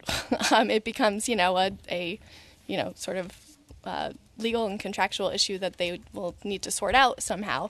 But it's a virtual arrangement. It's also at that point kind of a virtual problem, not an on-site. So clearly that doesn't mean that would justify predatory marketing practices on the part of a CDG developer. That was. Was that a gotcha question? No, you say, of course not. Of course not. No, I don't. Yeah. Well, and that gets to it. So what I want to do is kind of just highlight relative to existing markets, kind of some differences. So, right? Can I speak to that Yeah, real quick? yeah. Sorry. The reason I said that is primarily because, number one, the CDG market is new, right? So it's different, and we don't have a lot of customer education in place, and new means, education and learning. And two is it just increases the demographics substantially for community solar. It's not just 20% of homeowners that might have a viable roof. So it's just bigger in numbers. So those two items. I think CDG flexibility will probably work for the better of everybody, but we just have to make sure there's education there. Yeah. I also think that the nature of the transaction supports different marketing techniques. Because of the size of the transaction, the nature of the transaction. I think I'm going to invite you or others to develop this thought over the course next week. But the fact that there are panels put on somebody's roof, the fact that there is a long-term contract, it prompts a level of scrutiny and consideration that may be different from somebody who's signing up for a very small share of a very big project in order to feel somehow connected. And there's also a concern, yet unfounded and not demonstrated, that the marketing techniques of a CDG project may look more like the marketing approach of ESCOs in general, being judgmental, than it would be of an installation of solar panels on somebody's roof. And number one, I think we need to reflect on whether or not that's true, that premise is true. And if it is true, then does it call for different types of protections, if any at all? So, I mean, that's the context in which that comes up. Yeah, and that's helpful. So my last couple comments were exactly to that point, kind of how does CDG differ from ESCOs and what's the customer relationship there? And so a couple things that come to mind. I mean, one, there's the concern around long-term contracts. Again, I think that goes both ways. So the customer needs to pay us for 20 plus years. We need to provide them service for 20 plus years. We need to keep them happy. And so that's a big difference, I think, from the traditional ESCO model is we are fully incentivized to keep those customers happy so that we can get other customers and so that they stay in that contract. And That's different than an ESCO. Wouldn't the satisfied. ESCO be fully incentivized to keep their customers But those are generally shorter term I think, contracts. Hannah, were you talking about the difference between an on-site residential 20-year project compared to a CDG project where, the customer's in it no matter what because the equipment's on their roof, whereas the customer can get out of it much easier on CDG? Exactly. Right. Yeah. Exactly. And then furthermore, we have no CDG providers. Again, if the customer stops paying, they continue to receive electric service. We don't have shut-off rights, and we don't want shut-off rights. So I think there's a difference in consequences there. So. Okay. Can I just add one more comment to that? I would say that for the non-phase one, the value stack CDG projects, that there's another newness to this, which is monetary crediting for residential. It's not net metering anymore, which is much easier for a homeowner to understand. So I see some risk there with customer engagement and confusion. I think we really need to focus on that too. Okay. Thank you, Zach. Then Michael. Then me. So I'm just going to address a couple of things I've been hearing. Alliance for Clean Energy definitely concurs with Cameron's assessment. Starting with a comprehensive, widespread regulation, which stymies innovation, and it's really important that we don't do that. We also don't want to force partnerships that would dictate the business model. We don't think that's something that the PSC should be getting involved in. And also, kind of to what Scott said, having redress and providing an outlet for complaints to be heard is different than having a maximalist position on oversight, right? It can be done without the maximalist position, really. And I think another point I'll make is, as Valerie brought up, these regulations will take significant resources on the part of the PSC, and kind of wondering if starting off this maximalist position, if the DPS staff has the internal resources in place for that. Well, let's not have the tail wag the dog. If we feel that there are certain activities the commission staff should be engaged in, we'll make sure we have the resources for it. Sure. So those are kind of just the points that I wanted to make there. Thank you. Michael. Thank you. I would just like to address one particular issue as we look at the regulation, especially as it concerns the contracts for the residential consumers. The way that our company is looking at this, and is that we don't think what's going to sell are necessarily long-term contracts. With the way that the CDG order is, the guidelines, in order to be a customer in a community solar project or a member in a project, you must reside in the same NYSO utility zone and be served by the same utility, be it National Grid, NYSEG, as where the project is sited. And therefore, the way that we're looking at it, and it doesn't diminish the fact that, looking at regulations, that's not the point of my question, or my point of my comment. It's more of, we don't think 20-year contracts are going to be the way to get the CDG goals as part of the REV. It's just they're not going to sell, because if you're a customer, you're going to say, wow, I signed this contract for 20 years, and what happens if I move? And so I just wanted to kind of point that out there as we consider these regulations. That's it. Yeah, that's a fair point, and I won't do it, but other than to say, I mean, one could imagine that situation could be a petri dish of abuse. In other words, short-term obligations,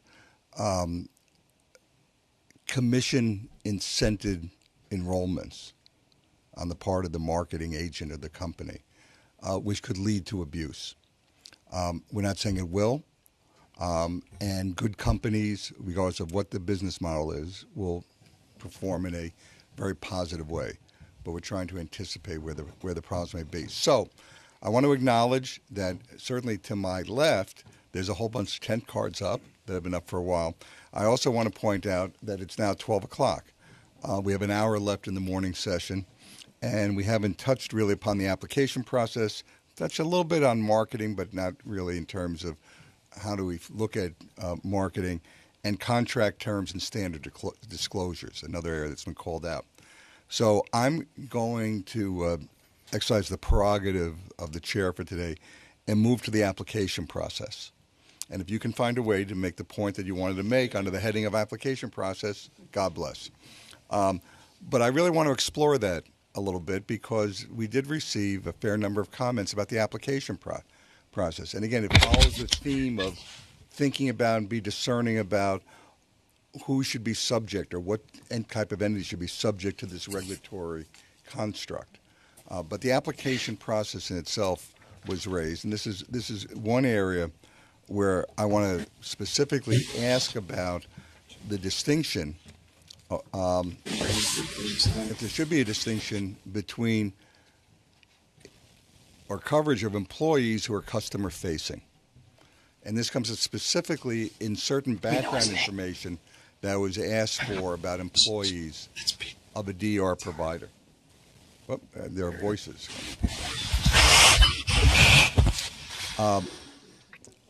Some commentators suggested that certain background information, particularly arrest or other criminal activity, be limited to the officers and directors of a company, but not necessarily to customer-facing employees.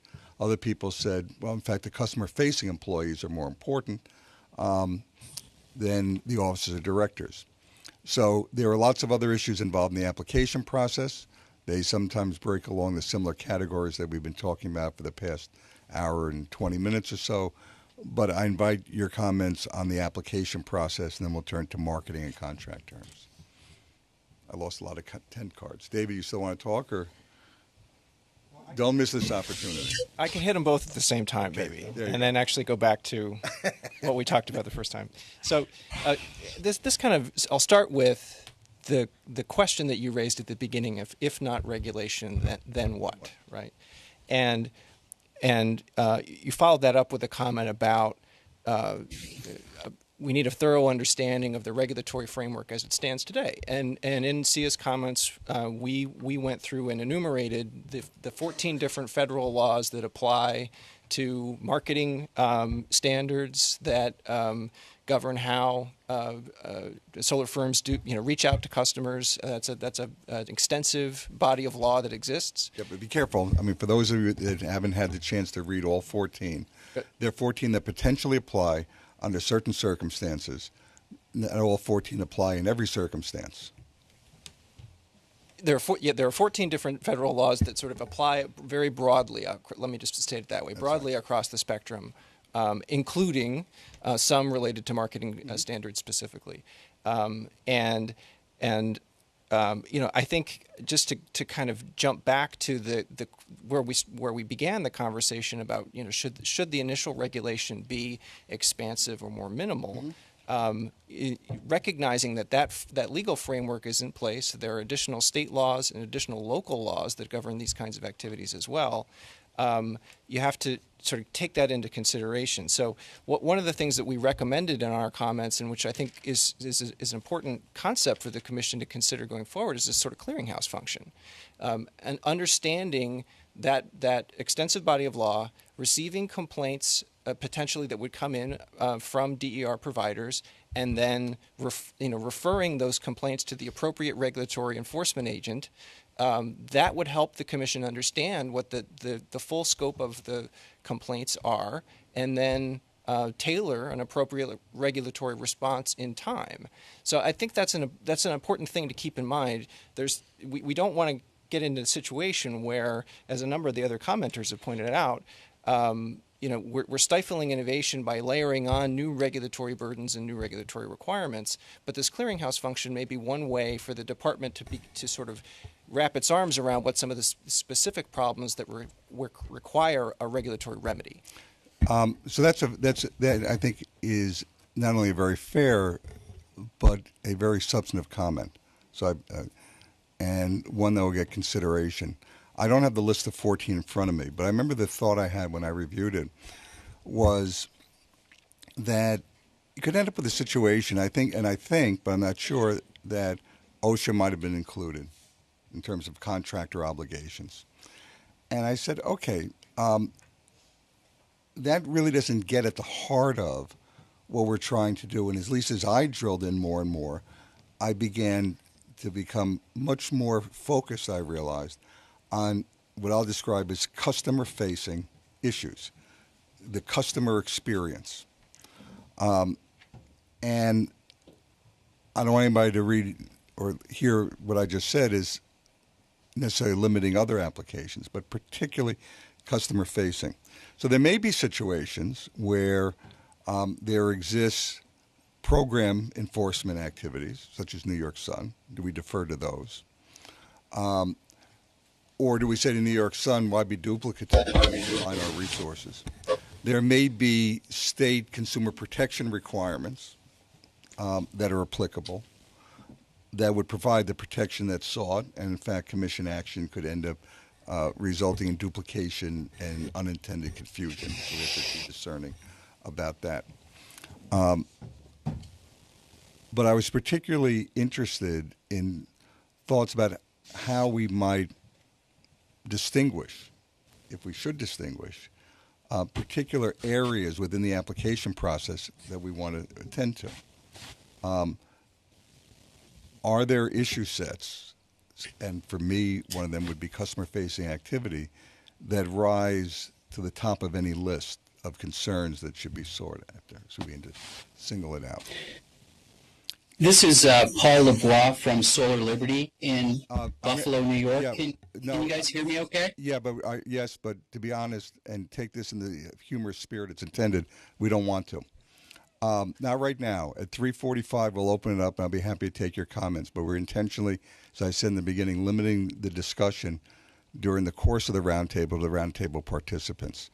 And other people who are listening and who want to participate will get an opportunity to comment at around 3:45, 3:30. And, of course, you'll be able to offer your comments in writing. But to keep this roundtable effective, we're limiting the discussion right now for the next couple hours to the people around the table. Cameron, you had your tent up? I did have my tent up, thank you. And, related to this question of eligibility, it just strikes me that this is an area that's very rife or fertile ground for a lot of unintended consequences, especially as, potential abuses for one kind of product then seek a remedy that becomes applicable to all. So, we speak about things like long-term contracts or deceptive marketing practices. And again, my mind goes to thinking about software innovators who are going to take customer data and be able to represent that or analyze it in a way back to the customer, and what the potential harm is there, and then thinking about what strikes me as a pretty onerous set of potential eligibility requirements, background checks, things like that, don't strike me as unreasonable, but they do strike me as things that the proverbial two guys or two gals in a garage are not likely to follow through with. And so therefore you weed those people, exactly the kinds of people that you're looking for, out of the market. And I really do go back to something that I think you raised around the sort of role of education versus enforcement and regulation. So in thinking about like a information clearinghouse, if there are 14 different federal laws that might apply in certain situations, is there a resource for the customer to go to short of a regulatory authority that could serve some kind of ombudsman role to help those customers get the kind of redress they are looking for their grievances? So can there be a role or a function that really accelerates that customer education process and facilitates getting the people into the right kinds of connected to the right kinds of authorities that can help them with whatever their issue may or may not be? I think that could be a very, very valuable role. And again, from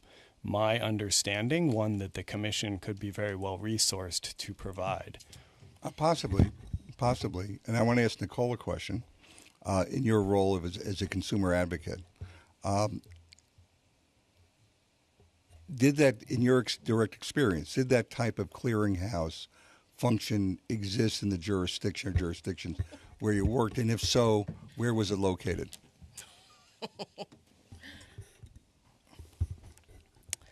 So I worked in the District of Columbia, and a terrific commission. Yes. So no, but there are currently conversations about this very issue. Because of my role at OPC, I'm kind of conflicted out of talking about a specific case because I worked on that before. But I can say that overall, kind of nationally, the consumer advocates are having robust conversations about the topic of information rather than outright more regulation, because that's where, sometimes they do get calls from consumers who might have signed up for something that they didn't fully understand. So that's why, we also think that the clearinghouse idea is a great one. I think it is too. I want to offer my 2 cents of where I think it should reside, which is within the trade associations of each particular industry. And the reason I say that is as we think about the growth of DER, there are going to be many different flavors and technologies.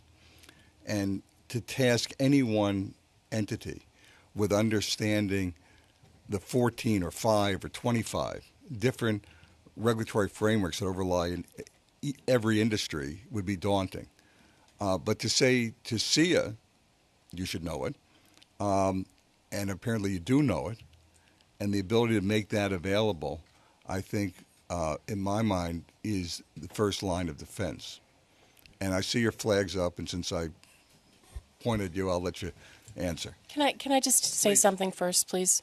As the person who oversees outreach and education for the Department of Public Service, I have to agree with what Scott said. I would find it very challenging for the department to be providing information to customers for which we have no jurisdiction.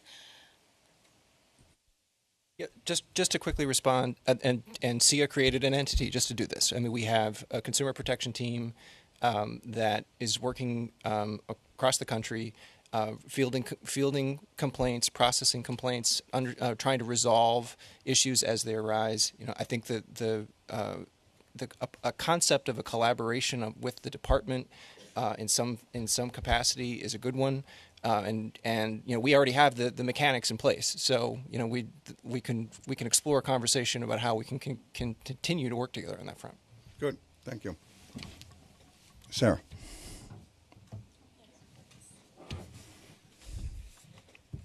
So I'm Sarah Margaret Geisler. I'm here today for Con Edison and the Joint Utilities, and just wanted to weigh in on the importance of consumers in all of this, which I think we've already discussed, but just to point out that ultimately customers are at the center of and vital to the success of REV. And I think that we all want to create a market that they can have confidence in.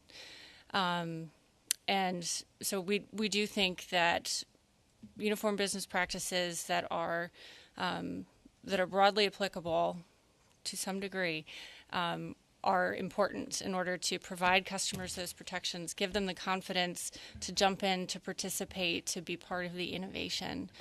And a core part of that is making sure or having enough guidelines to ensure that they understand what they're signing and they know who to call if they have an issue. You. Right.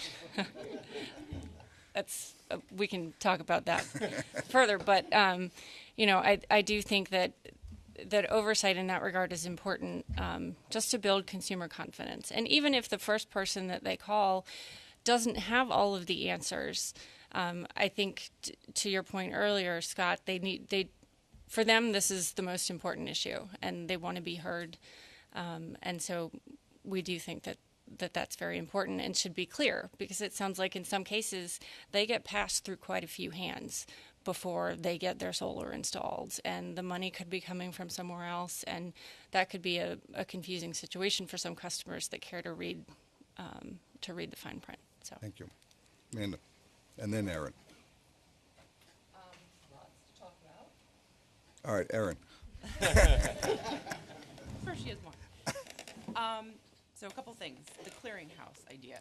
I think that if there was some type of clearinghouse within the trade associations, great, but not in lieu of any type of regulation from the commission. I don't think it's fair to expect DPS staff to act as a clearinghouse, but then say that they have no oversight over DER. You can't have it both ways. So I think that if you want to be the first line of defense and take care of some of those complaints so that way less of them come to the commission, that's fantastic. With respect to Scott's question on an actual agenda item, application process and marketing standards, one thing we heard earlier about marketing is that a lot of the customer abuses are coming from third parties that market on behalf of DER providers, or who are doing their own rogue marketing, and then the DER provider buys whatever list from them of customers. That's a problem. That's a customer abuse. That needs to get fixed. And we can't just all be sitting here with our hands up and say, oh, well, I don't have anything to do with that, sorry. And I think that over the years in the retail marketplace, that's been fixed. We now have in the UBPs that in the application process, an ESCO has to tell the staff and the commission who's doing their marketing on their behalf, what's going on with it, if there's changes, and there's accountability there. So I think to that extent, there has to be some accountability for the DER provider.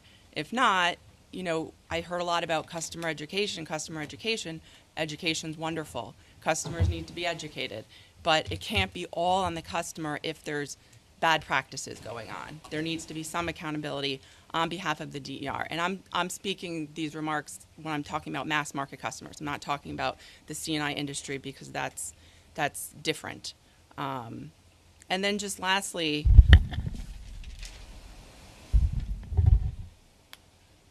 I think, with the application process, I don't think it should be so overly broad that we're stunting, innovation. The city is very much in favor of innovation and that the objectives of REV and including mass market customers in the plan and making them a part of everything that's going on. But at the same time, DER providers, there needs to be some skin in the game here where there's a level of oversight and enforcement. And I know we're going to get into enforcement later, but that's all I have. So I view the application process as being incredibly important and foundational, even prior to the marketing and the eligibility to make sure that individuals are qualified to be able to be providing a service. And I think, Scott, you kind of alluded to this earlier of saying, well, if they're not able to do it on their own, maybe they shouldn't be. I think you used the low housing example of demonstrating that you've had a skill set to be able to participate in a bidding process. It is somewhat similar because you're going into people's homes. And, I think the analogy that people have been using is innovation, Spotify, Amazon, those aren't people's homes. And they can use it when they choose, and then they can stop using it. And I appreciate that the contracts might not be 20 years.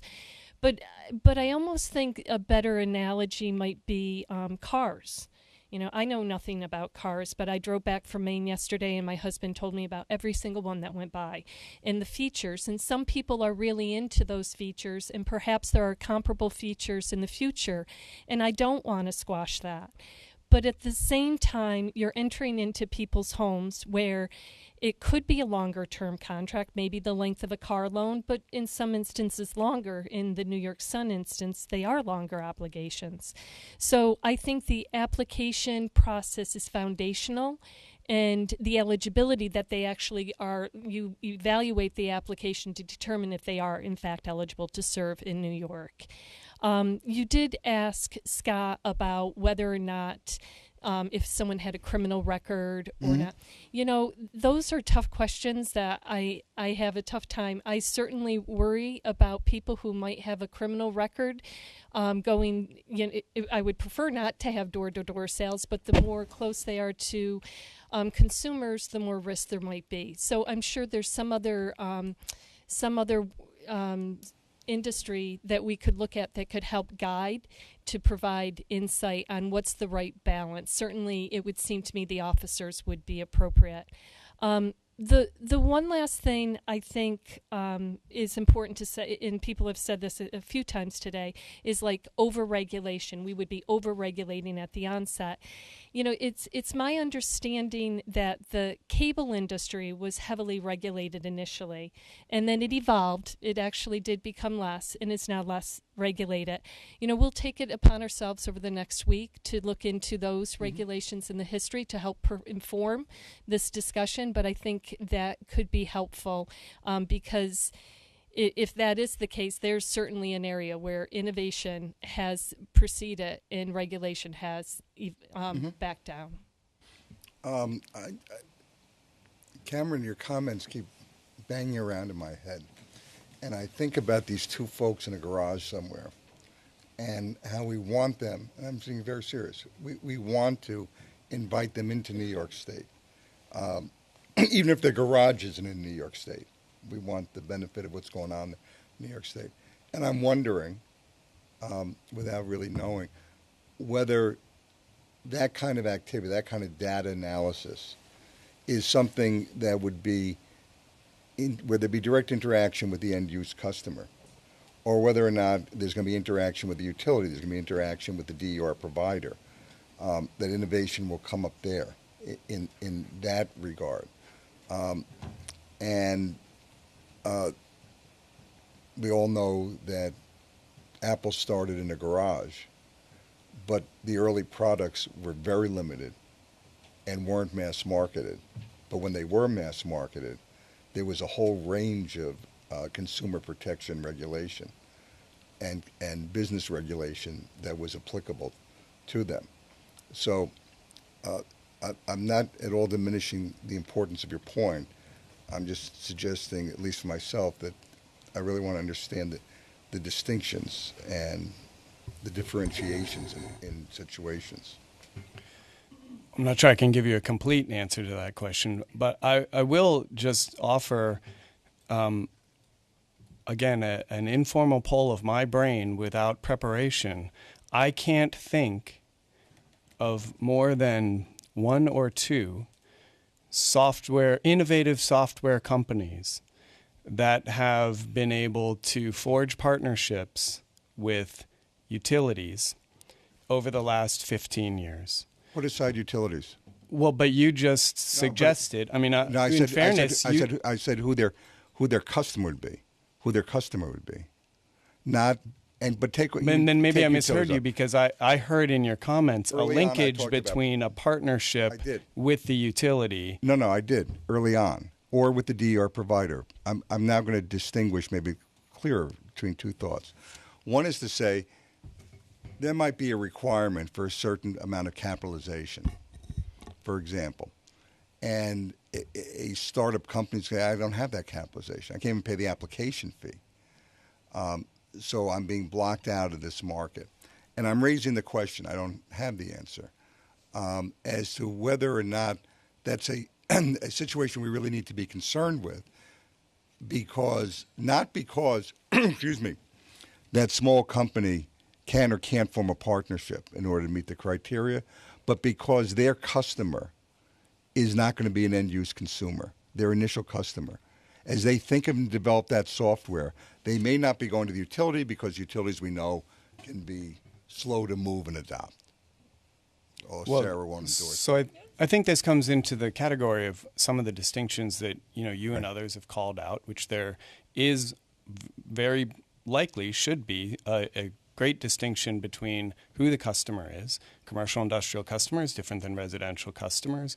End-use customers, very different from, a business-to-business transaction or a utility-to-business transaction. And I guess in terms of eligibility, maybe something that the commission could be encouraged to think about is, are there different tiers of eligible companies? If you are the two people in the garage, can you apply for some minimal level of eligibility that basically says, we the commission are aware and certify that these people are, I don't have the right term, but sort of a young, innovative company, and buyer beware. Be recognize that if you're entering into a 30-year contract with this company, they might not be around for 30 years. And that's an appropriate level of distinction, a function perhaps that can bridge that role between where the commission authority and regulatory capacity lies and what the goal of education is, so the customer knows who they're dealing with. But that's very different than, a large ESCO that has a balance sheet and is owned by a multinational company being able to offer something similar. And again, I do worry about many of these screening functions that sound very simple at the beginning, but may be deal breakers. And, for me, a classic one that has certainly been presented to the commission in other capacities relates to thermostat customers who walk through a process of being enrolled in a demand response program, and they get to the stage where they need to do what we all might think of as something very simple. What's your account number? 90% of them drop out at that point. So, how many companies are going to say they want background checks or a criminal record on us? And, do we need a lawyer in order to fill that out? And to that point, I guess another thing that I would just say, is I think it would be important to have those eligibility criteria be a bit more clear about what the purpose of those disclosures is. So, are you simply saying that anyone who's been involved in some kind of criminal activity that may be completely unrelated, may be completely distasteful, but unrelated to the practice of door-to-door marketing is now barred from? So in the eligibility criteria, there's no statement as to how the criteria will be evaluated. The responses, I should say, will be evaluated. And one of the reasons might be that there's also a view that disclosure is its own end. That there needn't be a judgment between somebody who's been convicted of a crime of violence and somebody who hasn't. But if both are felons, the disclosure of that may be worthwhile. I'm not asserting it. I'm just letting you into some of the thinking that goes into different types of disclosure programs. But one of the takeaways I am getting from this morning's discussion, focused very clearly, is the importance of discernment and differentiation, and to be able to segment our activities and understand who and what we're trying to touch. Well, so I guess just to cap up what I was saying and maybe tie into that point, I guess I would say we haven't talked much about the eligibility criteria. Do not lay out any kind of distinction between the companies, and I think that some kind of tiering process or segmentation to be able to organize different market players into different categories that have different levels of sorry. would be very valuable. Thank you. Valerie. I'm sorry. Make one quick comment just on something Scott said to kind of avoid any confusion or any comments. First, further feeling you need to file comments related to that. Scott mentioned an application fee, but that's just kind of some hypothetical situation. We haven't proposed an application fee, and I don't expect that we'll do so. So I don't think it's necessary to comment and say you don't want there to be an application fee, because I don't think that's on anybody's minds right now that there would be. No, but there are not. That's one example. There are capitalization requirements that get, in some ways, in a more stark way, as pointed out in some of the comments, to the point that Cameron gave. But whether they be application fees based on size or they be capitalization requirements, they can tend to be a screening device or have a screening impact. Valerie, Dave, Peter, Aaron. Valerie, Dave, Peter, Aaron. So I have a couple comments, and I definitely want to talk about the capitalization piece. That was going to be one of my later comments, but I'll... We're there now. As it came up, we do have concerns about that because it does adversely impact smaller, newer players to the market. It also impacts nonprofit providers who don't have the same capitalization or the same assets for a good reason. They don't want to make a profit. They want to serve their community, and I think we should be very careful about that. I understand that nonprofits, there's a range of nonprofits. There's some very big nonprofits out there that have great huge assets, right? But most of the ones I think we're talking about in this space do not. And in particular, where we talk about low and moderate income consumers and the desire of the commission to make sure that they're not left out, we are seeing a lot of interest and a lot of activity for local communities to try to own their own assets, to develop their own assets, and to do both the education and outreach, but also to look into how they can get the most benefits from clean energy. And I fear that by having these kinds of requirements, we're going to stifle or really prevent some of that activity at the local level. So I think we need to keep that in mind. We may be able to address it the way Cameron suggested by having some sort of tiered eligibility requirements. But I really would hate to see these regulations mean that only really big, well-capitalized for-profit entities can participate. Yeah, I think this is a really important point that we're just not going to get a chance, even though other people might come, to really develop it as much as it needs to be developed. So this really is an express invitation for people that wanted to comment on it during the course of the week. So an easy example to frame the issue is a for-profit, not-for-profit company or a for-profit community-based organization that might be doing exactly the same activity. And So I just want to raise a question people can or don't have to answer right now, which is from the point of view of the consumer, the end-use consumer, should they be subjected to less protection because of who the provider is? And there may be different ways to address that, but that becomes the challenge. Let me just pose it that way. I would agree. Yeah. I would agree. Yeah. And so the other comment that I wanted to make is, and I think we may differ with some of the other providers on this, but we have some concerns with the credit bond requirements, the capitalization. I don't think partnerships are necessarily the answer for some of the reasons that have already been stated, so I won't repeat them. I do, however, support submissions of materials that are being used to have contact with the customer. And I like the idea of a clearinghouse. I also think that providing they have the resources, commission staff could serve a role of just looking at those materials that could be submitted with confidentiality clauses to make sure that, in fact, they look like they're really providing adequate information and are not obscuring the price benefits. For example, there was, I'm not going to get it right, but the requirement of if you're giving a price comparison that you have to use the utilities historic data. That makes sense.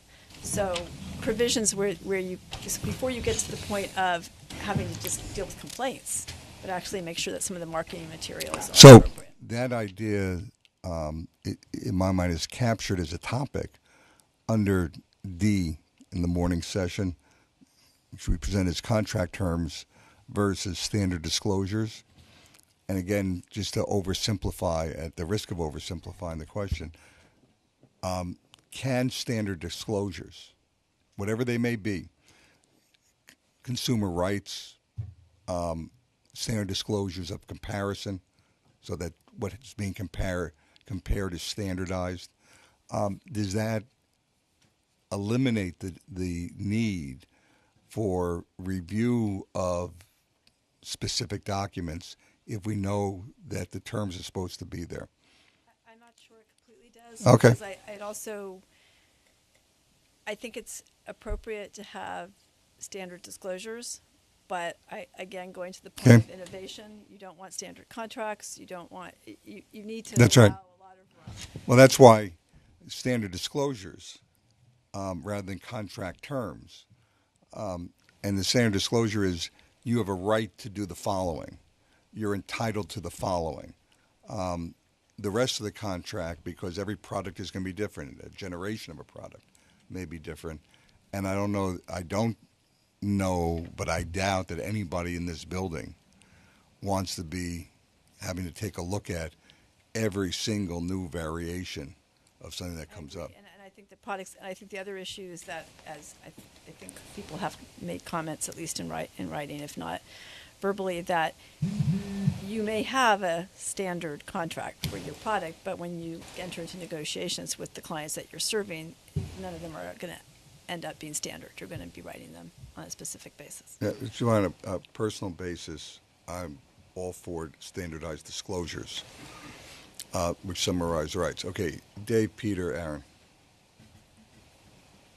Thanks. I just wanted to kind of piggyback on a comment that Cameron made. I think his point, he made an excellent point about the application process should reflect exactly how the information submitted in an application is going to be used, essentially. And I think this concept of a tiered structure is interesting. It's worth thinking more about, especially related to smaller companies versus larger companies. That's worth exploring. I just wanted to get on the record, though, that NYSERDA, as David Sandbeck explained at the outset, NYSERDA, at least for solar firms, collects a lot of this information today. And there's a significant amount of information that's collected about companies' experience, company history, with along the lines of many of the questions that the DPS had raised in its paper. So, to the extent that there could be some information sharing about that with the information that NYSERDA already has that the DPS could use, that's another avenue to sort of remove an additional step in an application process, and that's just worth considering going forward. Thank you, Peter. Thank you. Just a couple quick comments on Valerie's point around standard disclosures. I think that's likely to be a more fruitful area to go compared to, for example, extensive contract review and indeed review of changes to contract, which especially in the C&I space is not, I think, a useful place for us to go. The other thing I just wanted to touch on was a quick point on one of the overarching, excuse me, one of the overarching ideas that I think Cameron was speaking to around, I'll just phrase it as sort of killing ideas with regulation. I think generally we've talked to, with possible exception of myself and a few others, the benefits of what we're looking at in terms of the regulations, the consumer protections, et cetera, or to look at it the other way, the negatives to not regulating in that sense. We haven't necessarily thought or talked about, at least in this session, the costs of doing that. And I think one of the things I would mention is just to Cameron's point of sort of a two or multi-tier system for this, that while in some ways the ability of different companies to deal with, those kind of regulations are different, the impact on New York State and the consumers within that are not necessarily that different. So, for example, I've worked in, energy companies from 27 people to 37,000. For example, the company I'm currently with, which is on the larger side, we're going to grow in this area, but clearly, the regulations that are implied will differ or will guide where we, choose to focus on. So the degree to which, the state sees the kind of investment that it's looking for will be impacted by the kind of regulations it imposes. On the smaller side, to the example, I think of I've never actually personally worked in a garage, but to the idea of, the 2-3 people starting in a garage, they just don't start at all. They just don't bother. I think it's fair to say that people in my cohort and one below, on an age basis, most of the people I know are in the technology, internet area of things. Energy is generally not seen as the most productive place to start a new company. And in some small way, I think we would be contributing further, and not that it's the only reason not to do so, but we would be contributing further to that notion that energy is not a greenfield opportunity with this kind of regulatory construct. Good. Thank you. Aaron, thank you for being patient. So, just in the theme of trying to, at least in some way, integrate it into the order that's on the page, the application process, it seems to me there's going to be some set of requirements, and there's going to have to be an application. As long as the application process accurately reflects the requirements, the issue is probably not with the application process, it's with the underlying requirements. It's with creditworthiness standards, it's with bond requirements, not potentially with fees, although it sounds like that may be something we don't have to worry about. Don't worry about it. Somebody will say there should be, believe me. I'm not sure that somebody hasn't already suggested that there should be. But we have experience in this area. We have, and not only that, we have successful experience in this area. So for the last 15 years of my life, I was involved in the demand response industry. And New York was, at least in the United States, really pretty much first out of the gate and grew faster than PJM, grew faster than ISO New England, got to be bigger as a percentage of peak load than any of those markets in the United States. In fact, it is a bigger percentage than any of the markets I worked in around the world other than Western Australia, and that's a very strange case. But don't tell Audrey that. Well, she actually does. She does have jurisdiction over it now. The reason was, and this is when we were first starting. Now, it started at the New York ISO and then migrated to Con Edison and now all the utilities. But we made, as we were going through developing the rules, we made a conscious decision. We could either be more restrictive, more accurate, more in terms of baselining and accuracy of the demand response that was provided, and limiting in terms of who could do it and what kind of requirements, all the kind of things that we're talking about here.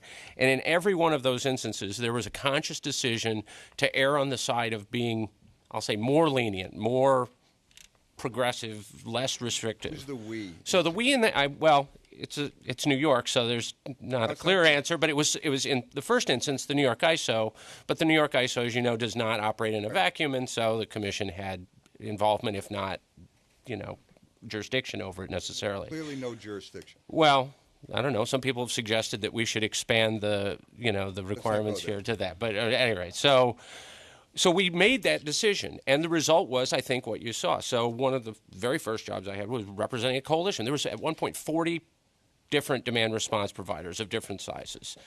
And these guys grew like crazy. Were there any huge problems that we were aware of? No. Did we subsequently improve some of the baselines and something to make them more accurate? Were there some people maybe enrolling some customers that maybe they weren't really meeting what we hoped for? Yes, absolutely. But did the system collapse? No.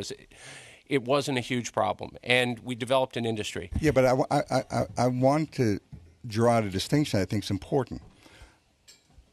So if it's the NISO as the purchaser of these services, and it makes decisions as to degrees of tolerance, which every purchaser, every commercial purchaser will make. Can't always have perfection. They did a very good job. But we're in a different role. We, the commission, don't purchase anything. We're here, in essence, as a consumer protection agency, because there will be purchases made by thousands, tens of thousands, Lord willing, one day millions of purchasers. And it's those interests that we're looking at. So I take your point on the need to provide room for innovation and gestation of ideas, and not to create an environment that's just so tight that it stifles that. But on the other hand, we're just in a much different position. I thought you were going to go someplace else, that the aggregators who were there and thinking about the innovation, where the innovation's occurring. In my experience, when I was involved in the business on the commercial side, we were dealing with large commercial entities. I was representing, in essence, an agent of an aggregator. So my company went out and signed folks up, but they were really dealing with the aggregator. And it was an aggregator to the ISO, to the RTO. It's a much different relationship than the one we're getting into, and it calls out the distinction that many commentators have made, or calling for the distinction between what we'll call mass market customers, however that's defined, and commercial industrial customers, however that's defined. It deals with the level of sophistication. It deals with the level of what other resources are available. But in all those instances, the commercial enterprise is being regulated by somebody. It's not a Wild West. Well, and that is actually where I was going to go. Although the intermediate stop on the train was going to be that there was commission involvement with the Con Edison initially, and subsequently the other utility programs, which I think are still far enough temporarily behind Con Ed that they haven't really had a chance to develop as much. But the Con Edison programs, I think, have been very successful, and a lot of these issues were dealt with there, and they are dealt with in terms of contractual rules. But again, to your point, there is a distinction between the C&I and the mass market. And I think that most of what I'm hearing from Aaron and others, is very important on the mass market side. I just bought a 15 kW system, and I like to think I know something about this industry. And it was not simple to understand this stuff. But I went to multiple. If you're going to spend $20,000 on something, you go to multiple providers and you get them to compete and that sort of thing. But if I were a CDG, it seems to me, maybe is a lot more susceptible to somebody says, Sarah, sign on the dotted line and you'll save money. That's like ESCOs. And I still take service from National Grid. I don't expect to benefit from having said that. But, You won't comment on that. Yeah, I just wanted to know, I think it's a very useful comment, that I think there are maybe some ways in which the this might be a little stricter than some of the requirements in the NISO and Con Ed and kind of DR programs, but a lot of the requirements, I think, actually tried to model on those. For example, like the capitalization requirements that staff proposed are right in line with. So we were taking a look at that. We had suggested it's possible that there was an error, because our intention was for them to be right in line with the Con Ed and NISO requirements. So it's possible we'll be submitting an update. It's possible that there was an error. We're still trying to kind of run that down and make sure that it was an error and that there wasn't. If somebody can demonstrate that there was an error, don't be shy. Point it out in your comments. Yeah, it was noted. Yeah. That difference was noted in some of the comments we got already. So that's something we're taking a look at. I think our goal was to be in line with on that issue in particular, our goal was to be, I think, completely in line with the Con Ed and NYSERD And requirements. that to be an order of magnitude higher. But just to be clear, the first DR providers out there really were, that, I don't know if they were working out of their garage, but they didn't, at that time all you needed was you didn't even need an email, you needed a fax machine. You know, it really did not require much, and a lot of people didn't have more than that. And I dare say, even if we do drop a zero and it was a mistake, many of those people could not have participated under the current requirements that we have out there. So, thanks. I just want to say one thing because it's come up a couple times. So there's a good story, I think, by This American Life that points out that actually most of the stories of companies starting in actual garages are bunk and that they started somewhere else. So we should be careful about using the garage analogy too much, even though I started it. Hannah, and then me. All right, thanks. Couple agenda items. So with respect to standard disclosures, CCSA totally supports developing standard disclosures for community DG projects. We've, as Dave mentioned, already collaborated with SIA on a guide for residential consumers. So that basically says, here are the questions that you should ask your provider and make sure you understand the answers.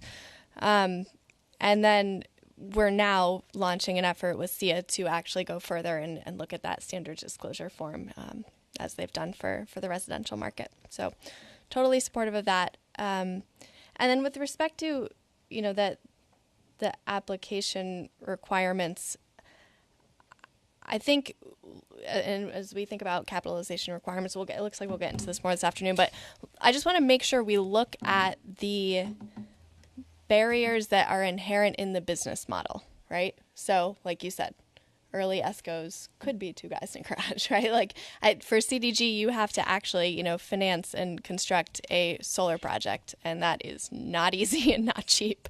And that asset then exists. It's on the grid. It's not going anywhere, and it's producing energy, and that energy is valuable.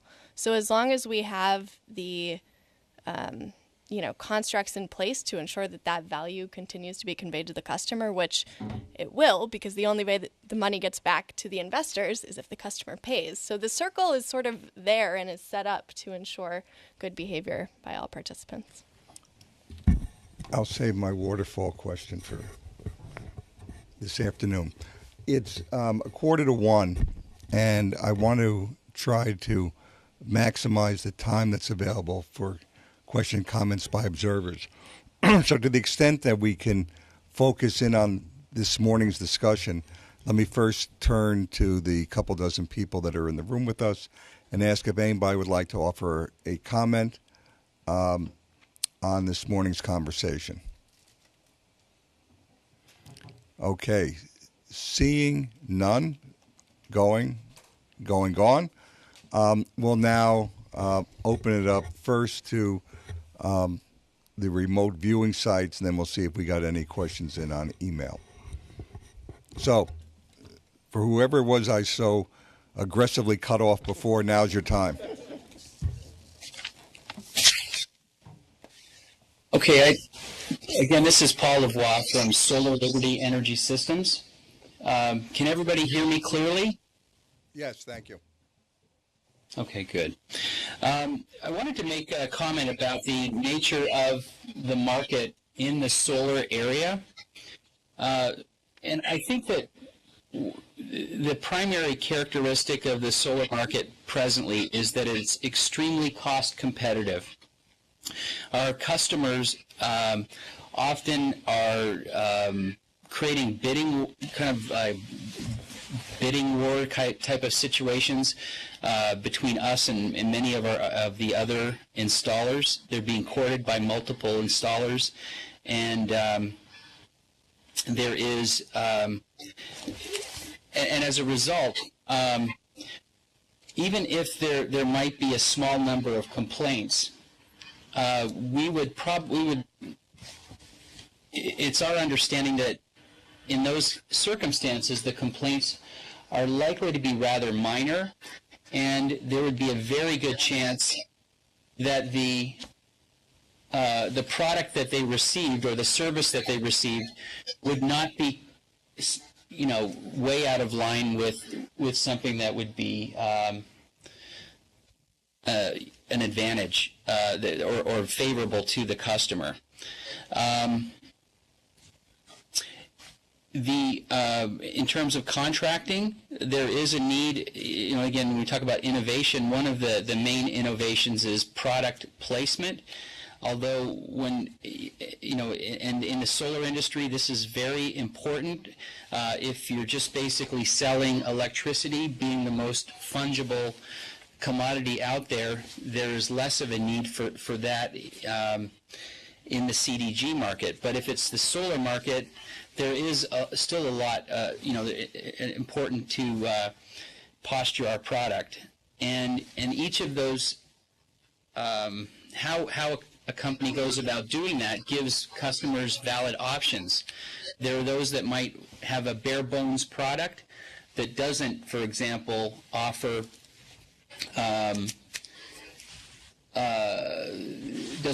their customers repair of damaged lawns.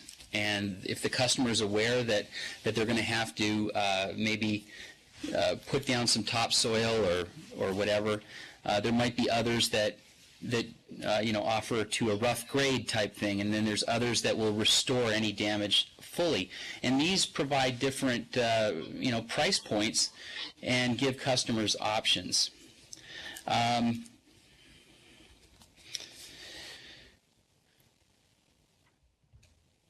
so that's our primary comment regarding the nature of the market that's being regulated. If we add regulation to the solar industry, then we're going to be creating a burden that would eventually be passed on to the customer in regard to more expensive solar products. And that's going to discourage the solar industry, or alternatively require greater levels of incentive. I wanted to, there was a comment that was made, and I'm probably paraphrasing this poorly, but to the extent, in essence, that was made that there were less legitimate participants that may have been enabled or facilitated by legitimate market participants that are, central to the solar market. As a company that we believe are very much a legitimate market participant, we would like maybe someone to explain how that would take place when the legitimate market participants aren't exactly do not have any business dealings with those that are less legitimate. So that's a question I'd like to pose and maybe have answered. So I think this is Ted Kelly. I didn't make the comment, but I think I kind of know what you're talking about and what you're asking, and may be able to provide an answer. I think it wasn't that all legitimate businesses provide this legitimation. I think the issue is that there are some companies out there that that market potentially for solar or for other DER products without any initial relationship with a particular solar provider at all, get a bunch of email addresses, names, potentially commitments, and then shop those out to solar providers and offer, here are I have a list of 30 customers who expressed interest that I'll sell you for X dollars. And then in those cases, there are potentially some solar providers who have purchased names and information from those companies without fully understanding what the original marketing of those companies was, and it may in some cases have been deceptive. Yeah, that's exactly right. I probably am responsible for the comment, and that's the type of situation that I had in my mind, and it wasn't meant at all to infer malintent on the part of the legitimate company, if you will, but rather raise the question of to what extent, if any, should that legitimate company be held responsible for the conduct of its agents. And that's an area. Yeah, and that wasn't taken in any way that was negative at all. But I guess the question from our, is that we have as a developer is, you know, it to what extent is the Attorney General office maybe the best agency to police you know, sales and consumer protections and fraud and that sort of thing, as opposed to regulating it in the current context. In the utility space. Again, it's a very fair question, and I mean that's another example of, I think, the broader question dealing with overlap of regulatory programs and of jurisdiction.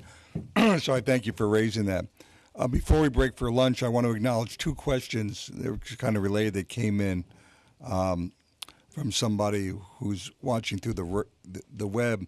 First question was, what is the Commission's plan for expanding the UBP to include concrete guidelines for Green Button Connect?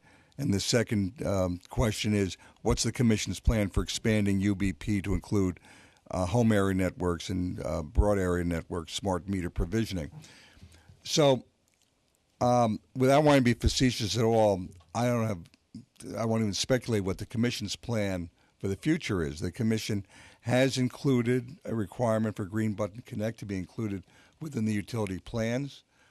Those plans are in the process of being filed.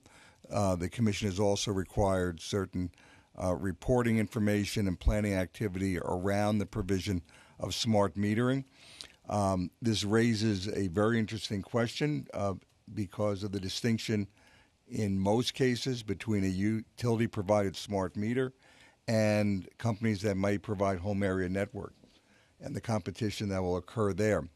So suffice it for today that I don't want to speculate what the Commission's position is right now, and I want to invite both the person who submitted the question and others to address it in your comments if you think that the Commission should be doing something more under this heading of a UBP than what the Commission has already done to date. With that, I'm going to suggest that we conclude the morning session. It's 5 to 1. Let's reconvene on time at 1:45, and we'll. We may have had a question in Long Island. A Long Island question. I'm sorry. Sorry, that's okay. Sorry to interrupt. Can you guys hear me? Yes. My apologies. Okay, great. This is Angela Schwarber from Direct Energy. Just a quick question. I think in the beginning, Luann mentioned something about rules pertaining to HEFPA that might impact these customers. I might have misheard that, but I just wanted to find out if that was something that we were going to discuss more this afternoon, or if I just misheard something. Yeah. Luann just remind me that she's not going to be here this afternoon, so she hopes not, in terms of the discussion. Luann, is there any observation you want to make before you go?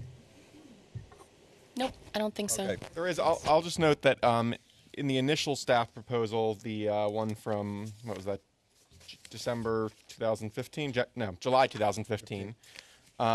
There was a section on the application of HEFPA to the DER market and DER providers, and we did receive comments on that then, and consistent with the kind of broad scope of the notice with the more recent report. If you didn't get a chance to comment on that then, or if your views have changed, you're welcome to comment on it now in your comments.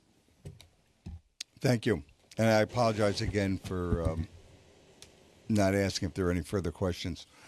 Let's reconvene at 1:45. We'll pick up the afternoon agenda. We'll follow the same process we did this morning, and at the end of the discussion, before we adjourn for the afternoon, we'll open up again for questions from our remote sites and from the internet. Thank you.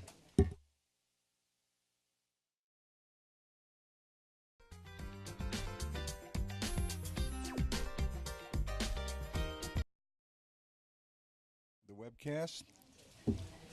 Thank you. Welcome back, everyone that's here. We'll pick up with the afternoon session, and Bruce was here somewhere. Okay, So let's anticipate going with the discussion. On the agenda, it calls for 3:45. Let's see if we can wrap up at 3:30. We don't have to, but let's see if we can. They'll just give a little more time. If there are any questions from any of the observers here or remotely. I've also been asked to remind everyone to please be sure your microphone is on when you're talking. So it's sometimes difficult for people in the back of the room and certainly remotely to hear. So we began to touch on the subject of creditworthiness and financial assurances before we broke for lunch. But I know this is an important issue, so I'll invite anyone around the table who would like to offer a comment or an observation to do so. And you'll notice that Luann has now morphed into Bruce.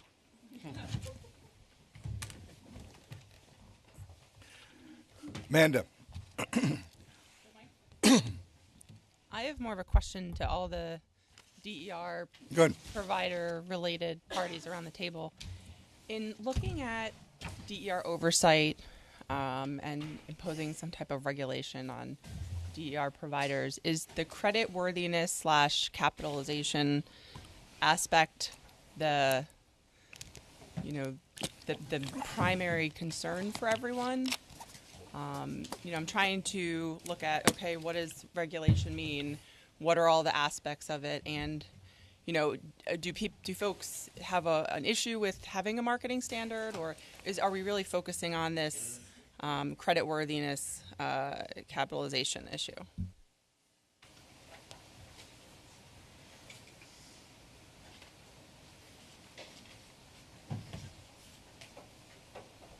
Well, this is Cameron, and I certainly don't speak for all DER providers in any way. It strikes me, both from my own understanding and from reading into comments and having conversations, I'd characterize it as one of many issues within an overall very broad and in places somewhat ambiguous regulatory proposal. So it's unclear exactly what those creditworthiness requirements are intended to do, and I think that's consistent with other pieces of the proposal. And I think that there's generally a what I'd characterize as a perhaps an underestimated impact on the company side. So while some of the creditworthiness requirements might sound not that onerous, I think they're going to have a huge impact, and meeting those requirements, I think, for many companies will be either a deciding factor or a straw that broke the camel's back to say New York just isn't worth it. We can't really devote our time and attention to a market that's going to require us to staff up for compliance, to carry stuff on our balance sheet. And so I think that those impacts are perhaps underestimated in the original proposal. So just if I could follow up on that, when you're operating in other jurisdictions, is there ever a creditworthiness or capitalization requirement? I know when we went through this exercise with the retail access market, in speaking with a lot of the ESCOs, they said, we do this all the time. This is actually no big deal in other jurisdictions. So I'm wondering, in the DER marketplace, how common it is. Well, I mean, if the follow-up is to me, I would just say, and I think there are comments to this effect in several places, and the ESCO market and the DER market are not really that analogous, and I think it's a potentially dangerous place to start, that the DER players are going to look and feel a lot like ESCO players, and that's not my experience. And I think if you look at it, the idea that there's creditworthiness requirements for companies that are making large purchases off of wholesale markets and then doing marketing to other customers isn't so unreasonable. But in the DER space, you're talking about energy storage, electric vehicles, solar PV. You're talking about software providers, energy efficiency providers, which is sort of an unclear but very broad category of companies. So creditworthiness requirements there just strike me as having a very heterogeneous impact on those companies. And the other thing that I would, I guess, ask us to think about is what exactly is the purpose of those requirements. If it's simply to weed out companies that the state or the commission might feel are too small to be reputable or trustworthy or stable. I can assure you that's not the reason. Okay. Well, it may not be the reason, but that may be the effect. It may be an effect, and that builds on the point you're making this morning.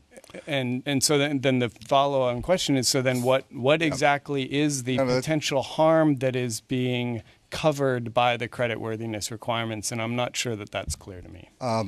So without responding, I'll just take your point on clarity.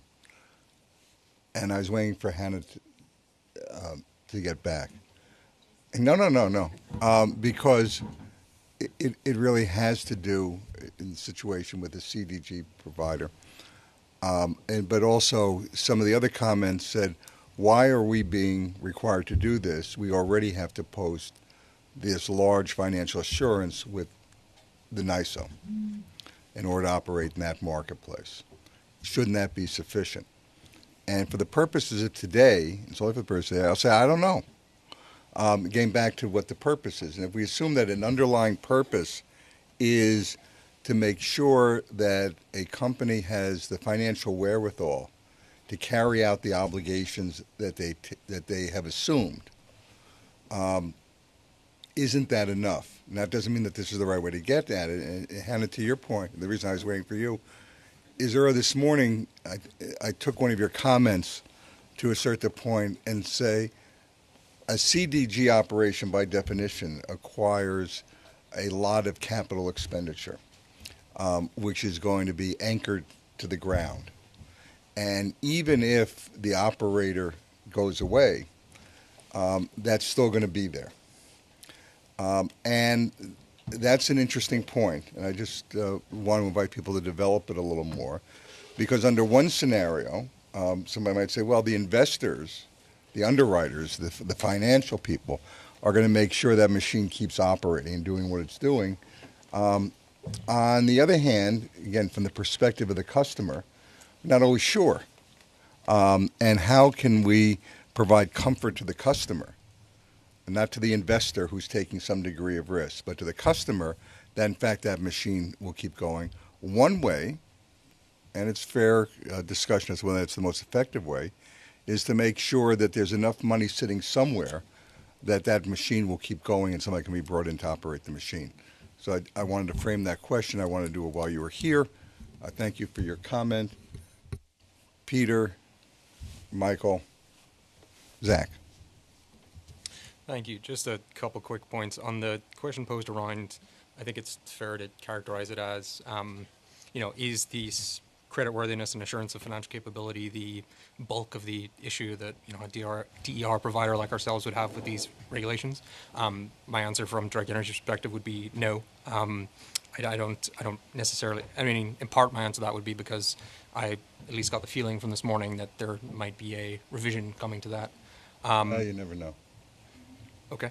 And then more generally, my answer to the question would be, when I look through the issues, there isn't one or two in particular that jump out as, this is 80 to 90% of all of our issue with this. When I look at, sort of each of the items that have been set out on the agenda, I just think of, if there's a spectrum between having no regulation and leaving it all to the wonders of the market versus, regulating everything to within an inch of its life. And if the first part of that is 0 and the last part of that is 100, I feel like we're at 85 to 90% of the way along that spectrum towards fairly onerous regulation on all of these. So I wouldn't necessarily pick a favorite, so to speak. And I would just echo one of the points Cameron made around being more clear on the rationale for these. So, for example, I see a lot of the language in the proposal around, functioning in a manner consistent with the public interest. It would be helpful, I think, when analyzing these things, to have a better idea of, are our concerns with reliability? Are they with safety? Are they with something I can get my hands around? Or is it more just, we think there's a possibility in the next 20 years that something might happen, and that something is never really said or further expanded upon, and so we're putting in regulations in the thought that something might happen, which, has been pointed out earlier, many of the products that we're talking about here have been working well for years, if not decades. Well, you can be confident that when the commission does act, they'll address the issue of clarity. I don't know how they'll address it, but they'll certainly address it.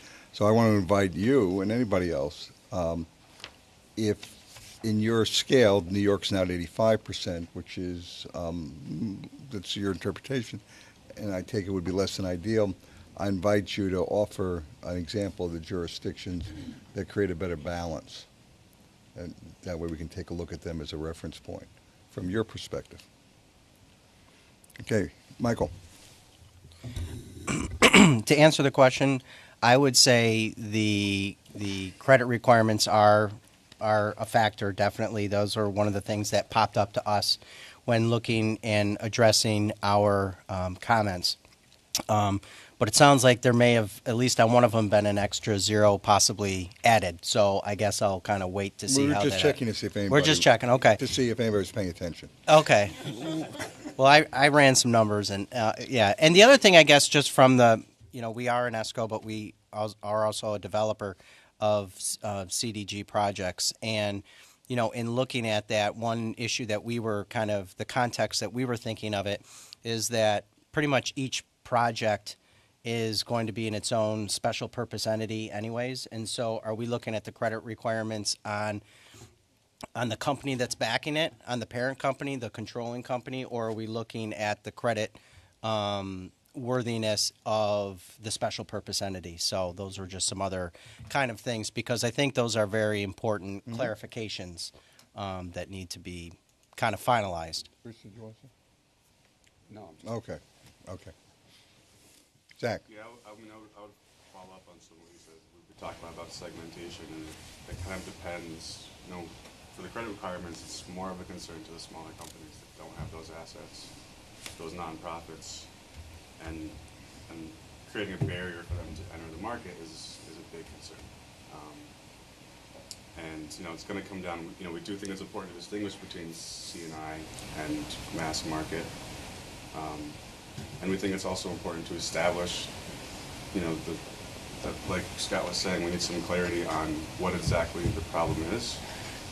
And we don't want to make it more onerous on residential than it is on C&I, for some of the points that Valerie brought up before. And I think that's something that we should address, but we do think that that should be made, that they should be distinguished and treated differently under these regulations. And that would alleviate some of that concern. So, and along those lines, it's the, utility contractors. Do we need to, what's the impetus for regulating them when they're already under those regulations in the utility space? And is it duplicative and overly burdensome to them to put these? Yeah, that's a variation of the question I raised this morning on agency. Right. So. Yeah, I didn't have a chance to speak. No, that's all right. But no. But so, are you making the point that the commission already regulates and has reach into the utilities, and therefore can look to the utilities and not to the utility contractor? Yeah, I think kind of the standard with contractors right, Sarah? Across the nation is that they're not covered by additional regulations. They're inherently covered by the same regulations that govern the utility in this instance. And the corollary of that would be that if there is a, I don't know, if there's a DR provider who also then itself contracts with others, and it's the DR provider that has the customer relationship, the relationship with end-use customer, that the DR provider should likewise be responsible for the conduct of its agents. Yeah, I mean, they're acting on behalf of the utility. No, I'm not talking about a utility situation now. I'm talking about a situation where DR provider does not interact with the utility, has the direct customer relationship, but in fulfilling that direct customer relationship, or even in acquiring the direct customer relationship, that DR provider relies upon the work effort of contractors to it. And the same way we're saying that the utility who has the customer relationship should be the entity that the state agency looks to for compliance, then so too should be the DER provider in the alternative hypothetical, who is responsible for the actions of its agents. Yeah, and I think that's the segmentation issue is Mhm. where we draw those Yep. lines. And that's going to be really important. So the initial question is. Yep. Okay, Aaron, and then Valerie, then Dave. Aaron, is your flag up intentionally? No. I was just asking if your flag was up. Aaron with an A. Aaron, I was asking if her flag was up. Okay. Thanks. Let's see. First of all, tell me what the DER is. Because, I mean, at this point, my view is that, in fact, I heard somebody say something earlier today, sorry, that if you do anything that shows up on, anything having to do with electricity that shows up on somebody's bill for something, or something along those lines. No, I don't think that was said. Well, I would suggest that tell me what it doesn't cover, Scott. Well, what I'm going to suggest for the purpose of efficiency today is take a look at the proposal. DR and DR provider is defined.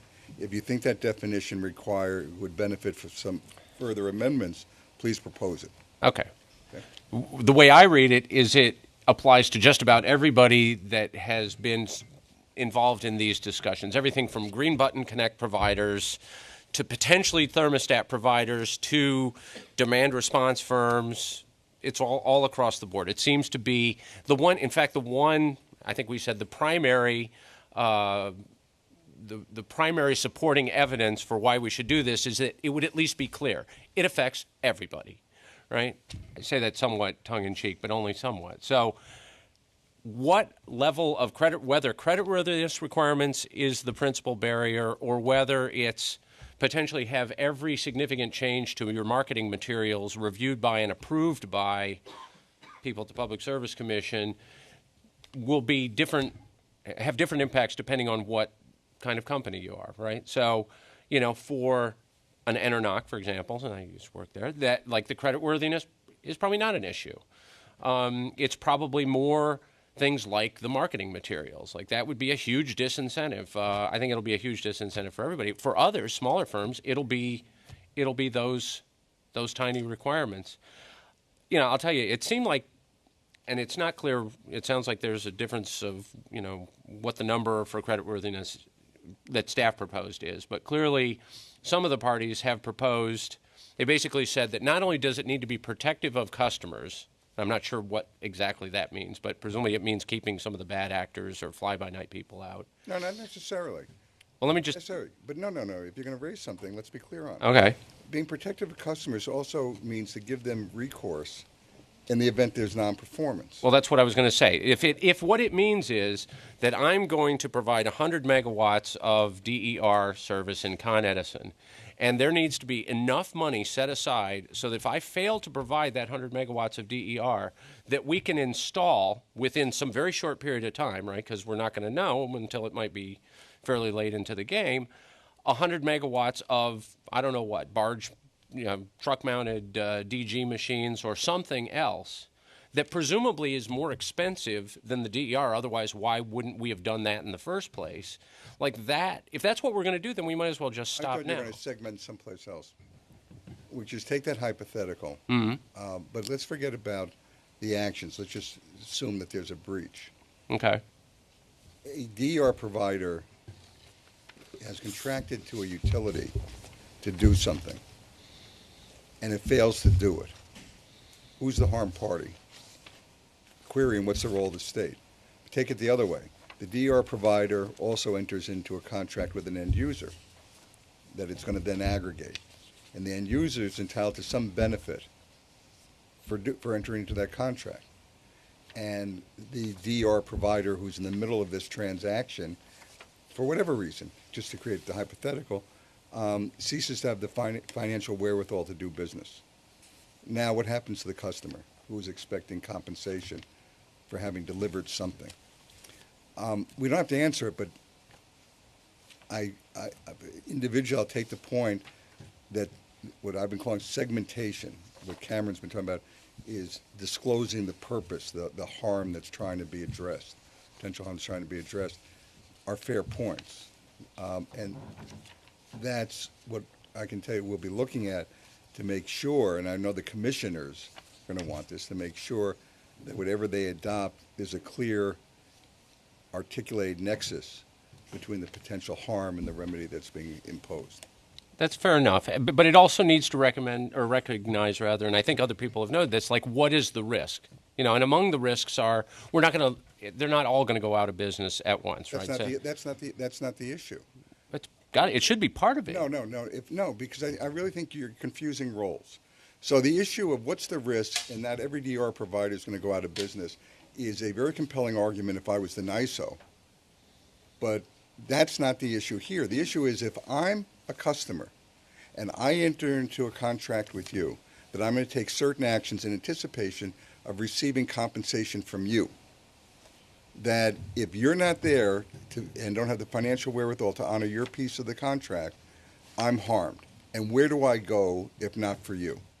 But how is that any different than any of the other services that you or I as a customer purchase out in the marketplace? Like, there's no guarantee that if somebody doesn't provide what they say they're going to, that they're going to preserve the balance of the bargain for them. Well, I think that... Or there's courts.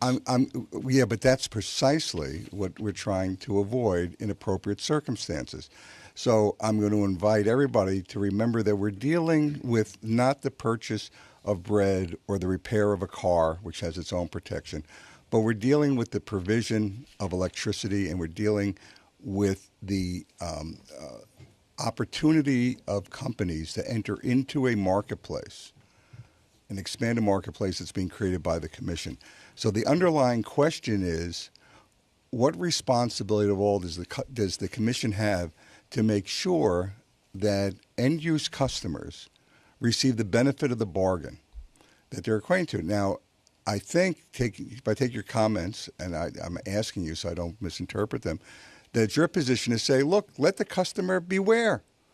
If they're going to enter into a contract with Company A or Company B and provide certain demand response, and they don't check out the company well enough, and that company doesn't have the financial wherewithal to deliver on its end of the bargain for one reason or another, or it doesn't have the management expertise to deliver on its end of the bargain, then that's just the customer's tough luck, and they should have paid more attention. So, and since it was a question, I'll answer it. And to the extent that the customer in question is a commercial or industrial customer, that point's been made. That is our point. Okay. To the extent that it's just one of us, a regular residential customer, not one of us who doesn't know as much as we do about this industry, then I think the answer depends. Like, is it somebody who is getting a long-term power purchase agreement for solar panels on their roof, or is it somebody who's contracting with a web developer for Green Button Connect data analysis, who can get exactly the same thing, essentially, the next day by switching to a different provider? The answer is going to be different depending on what the service is, which is why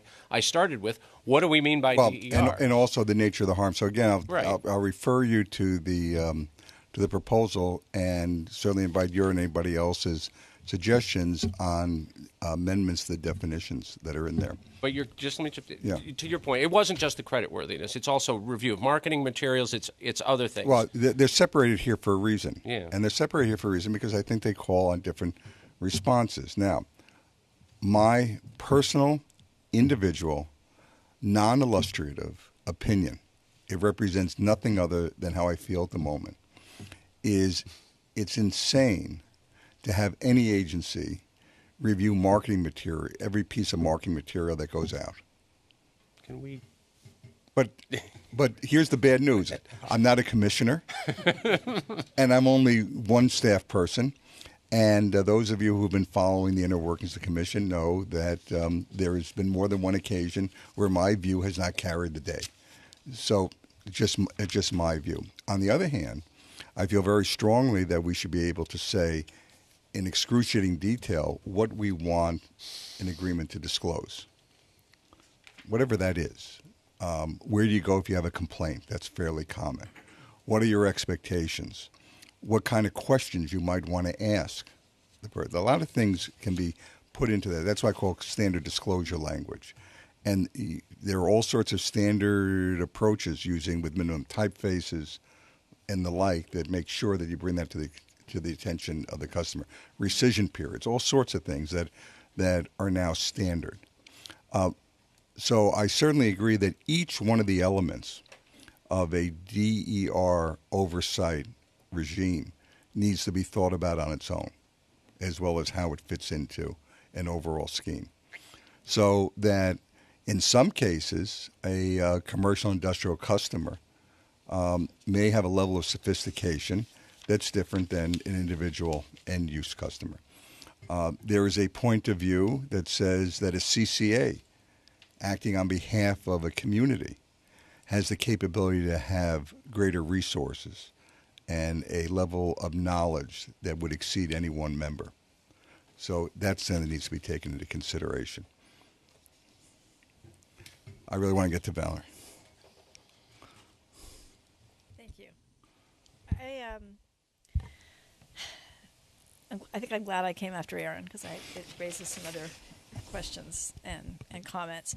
But my fundamental issues I wanted to raise, which I think we've heard from others as well, which is these requirements that are placed on DER providers need to reflect the risk of what they're providing. So I don't think a one-size-fits-all really works. Give me I'm going to ask you for an example because the example, and I don't know if I drew this out enough, in the case of a DR provider, an aggregator who's contracted with a group of folks, from the point of view of the purchaser of all that aggregation, the NISO may be purchasing 100 megawatts, but there really has been contracted, what the aggregator is contracted for is 120, so that they'll be able to deliver that 100.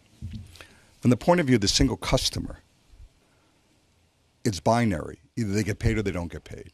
So the relative risk has to do with the company. One of the things that Financial Assurances does is try to minimize that risk. Having said that, what's your example? Well, I think there are other issues that have come up in this conversation that we haven't really fleshed out and figured out.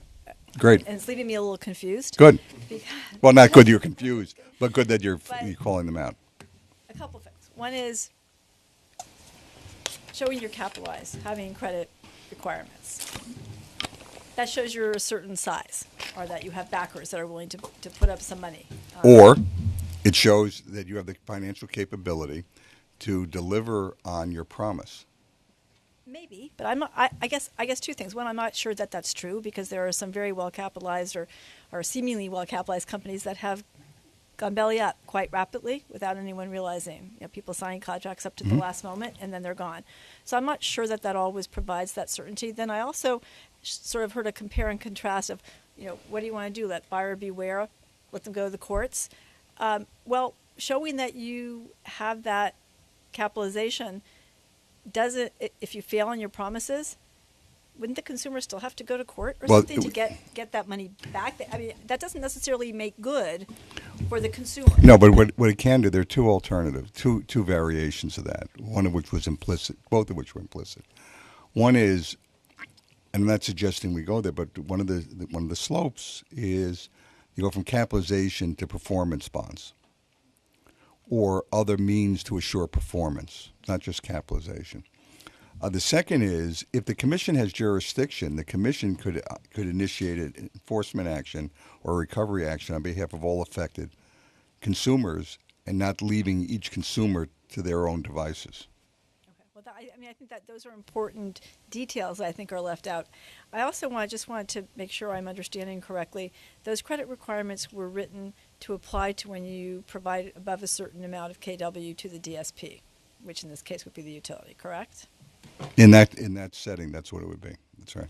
Well, where something's being supplied to a DSP, that's right. I mean, either the utility and the current model or another model could still be a sophisticated enterprise. Okay, so again, and I don't mean to invite additional regulation because clearly what I'm saying is that you're creating arbitrary categories here and we need to really be clear so we don't have adverse impacts on the market. But that's if you supply to the DSP, not if you don't and you do activity in some other manner. So you're asserting the importance, if I can put words in your mouth, of being clear in the stated purpose and distinguishing the various parties and types of parties to transactions. Correct. Okay. And also what you're trying to guarantee is, which I think you already make clear, that it's talking about the consumer. Right. And then the other, it's on a kilowatt basis. So I'm assuming on the efficiency side, that's kilowatts saved that we're referring to? Efficiency provider? Yeah, people have been dancing around it. I've been waiting for somebody to really jump into the efficiency issue, the energy efficiency issue. There's a lot of. You think? A lot of confusion there. You think? Yes, I think. Okay. So I think clarity and rationale for each of these requirements is really critical. Erin with an E. Excuse me. So I think people have been referring to the New York ISO a few times today in the context of SCRs. And the one thing that I think we need to acknowledge when we're developing the UBP is that the expectation is we're going to be in a different world. We are going to be relying more heavily on these systems to provide what is historically from a central power station.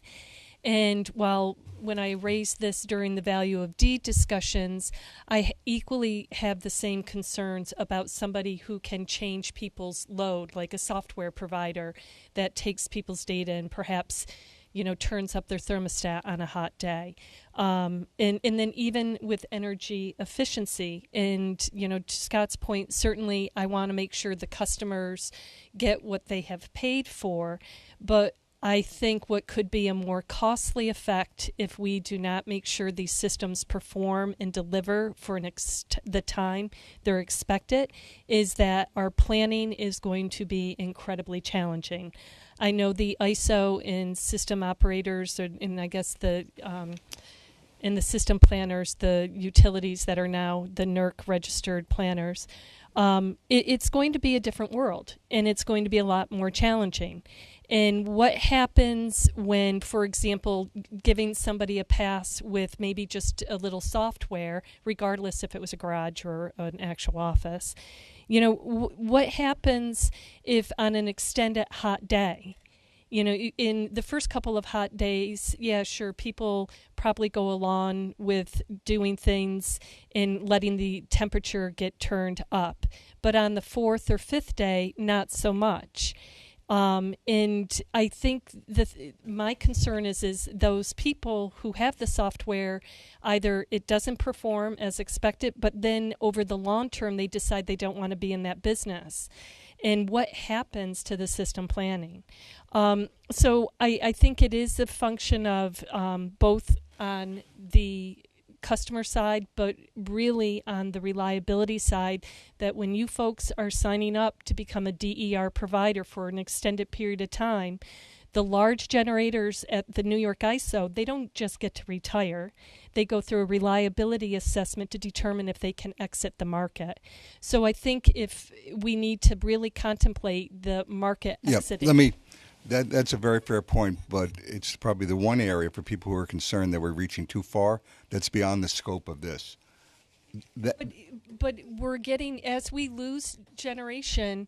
I understand. But in the thing too with efficiency, and efficiency's great. I hope everybody does efficiency before they do solar.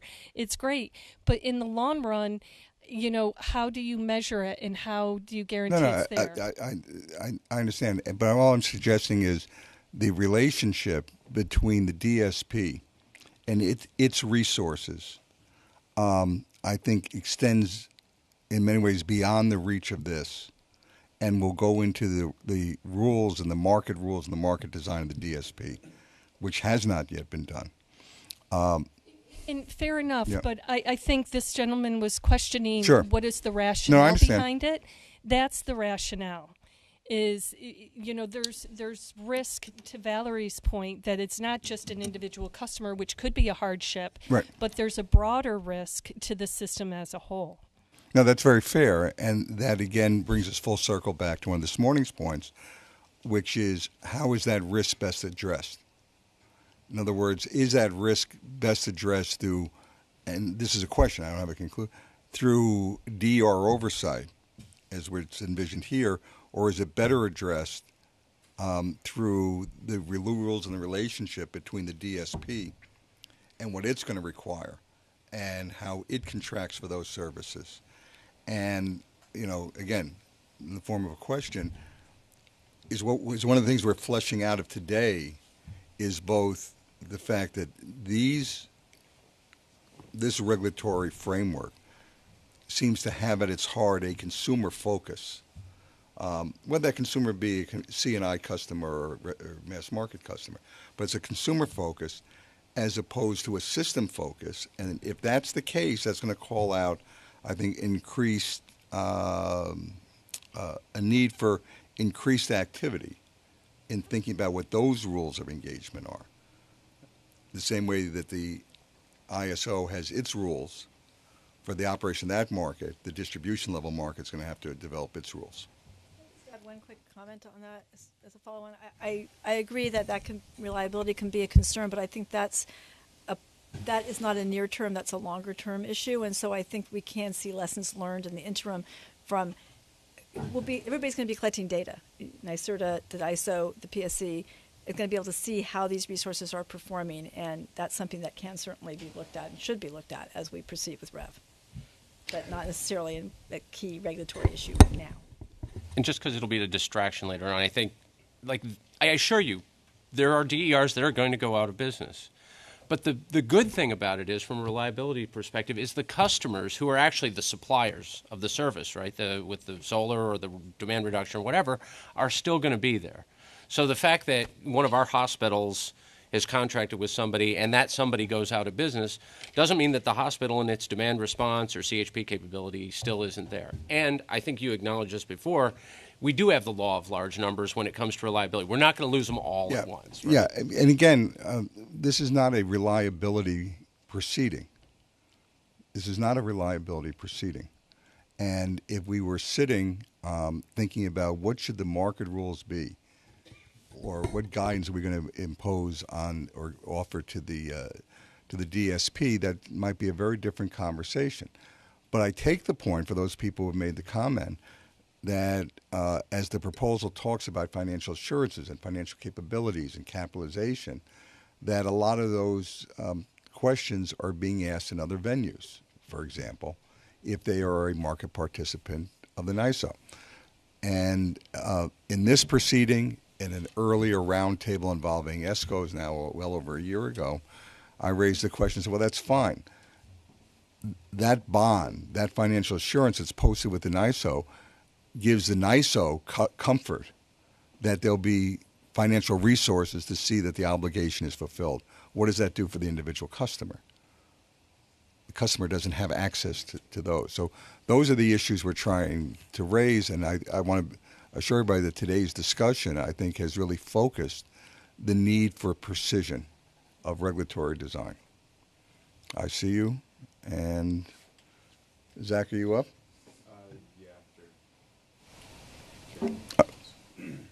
Sarah. And I just wanted to sort of raise an issue to add an example to the mix here. I know that we've talked about reliability, and and I agree that there are going to be a lot of things between the DSP and the DER that are going to help protect for reliability considerations. But there's also the issue of cybersecurity, which will be addressed between the DER and the DSP, but that does have that really potentially substantial impact on the end user. Should their data fall into the wrong hands? Should it be manipulated? The utility also has concerns about cyber risks for our own system and people finding a portal in. But the loss of customer-specific information is also a risk that all of these customers are going to face, and that I think they deserve some protection for. As do we and everybody around the table. Cameron. Thanks. So maybe it goes back a little bit to some of the comments that started with sort of, what are the main concerns? And in some ways, I would like to maybe flip the frame a little bit and go back to some of the original intention of the REV initiative. And this proceeding and these issues are clearly within the orbit of that sort of core issue, which has really been advocating for and inviting innovation. And I think within that, there's a question around performance guarantees or financial liability protections that might come from posting bonds or some of the other requirements. And it kind of raises the question, is failure good, bad, or is it necessary? I would put forward that failure is necessary in this process. As you suggested, there will be DER providers that go out of business.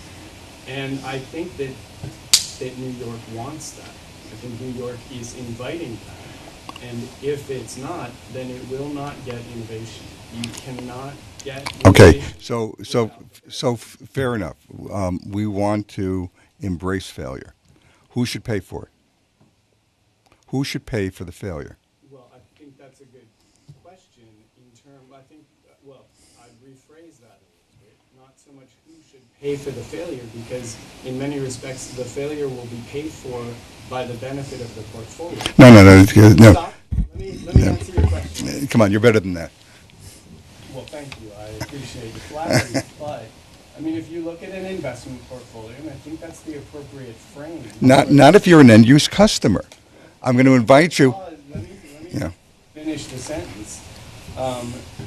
I do think that that's valuable when you ask who is going to pay for it, in the same way that different investment portfolios are going to have different structures.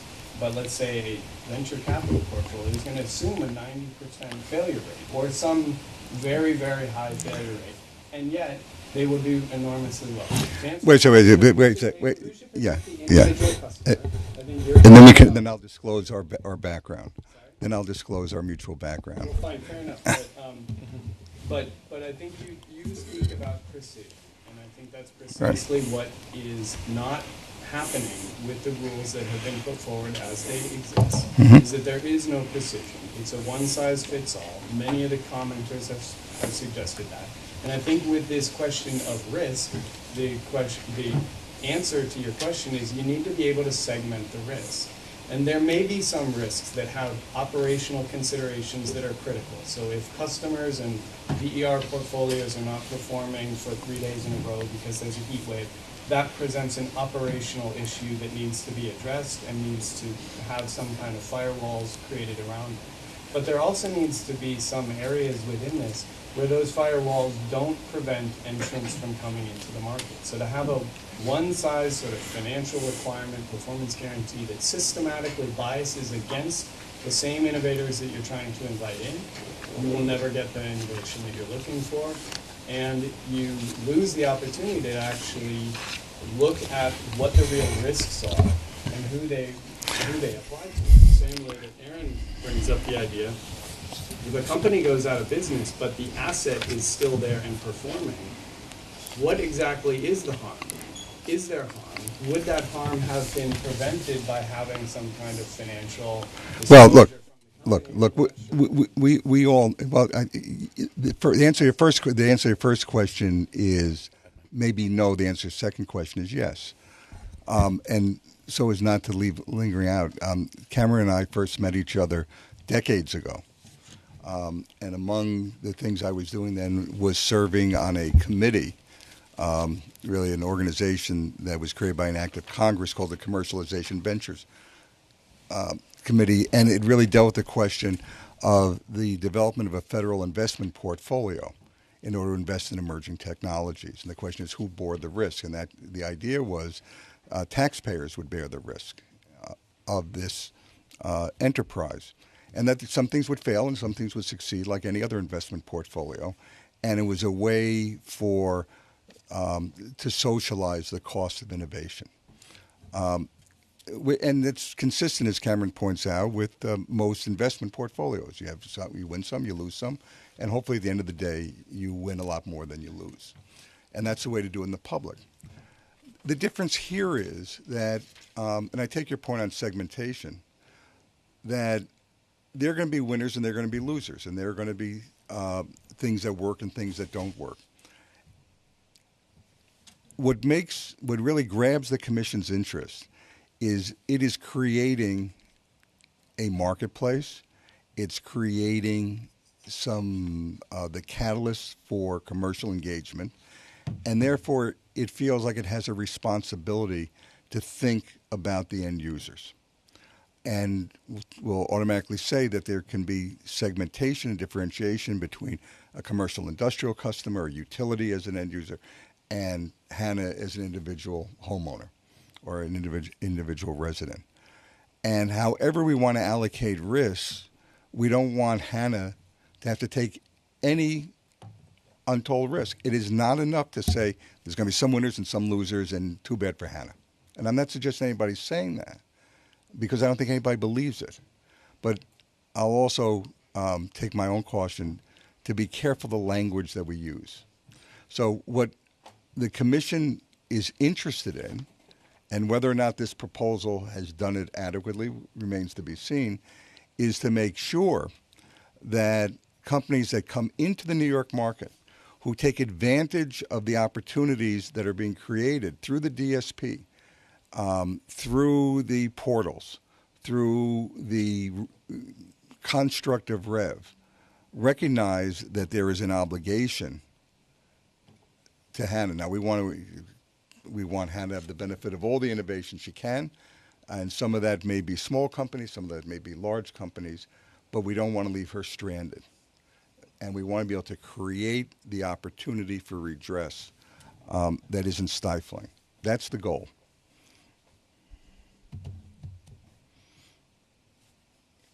Nobody?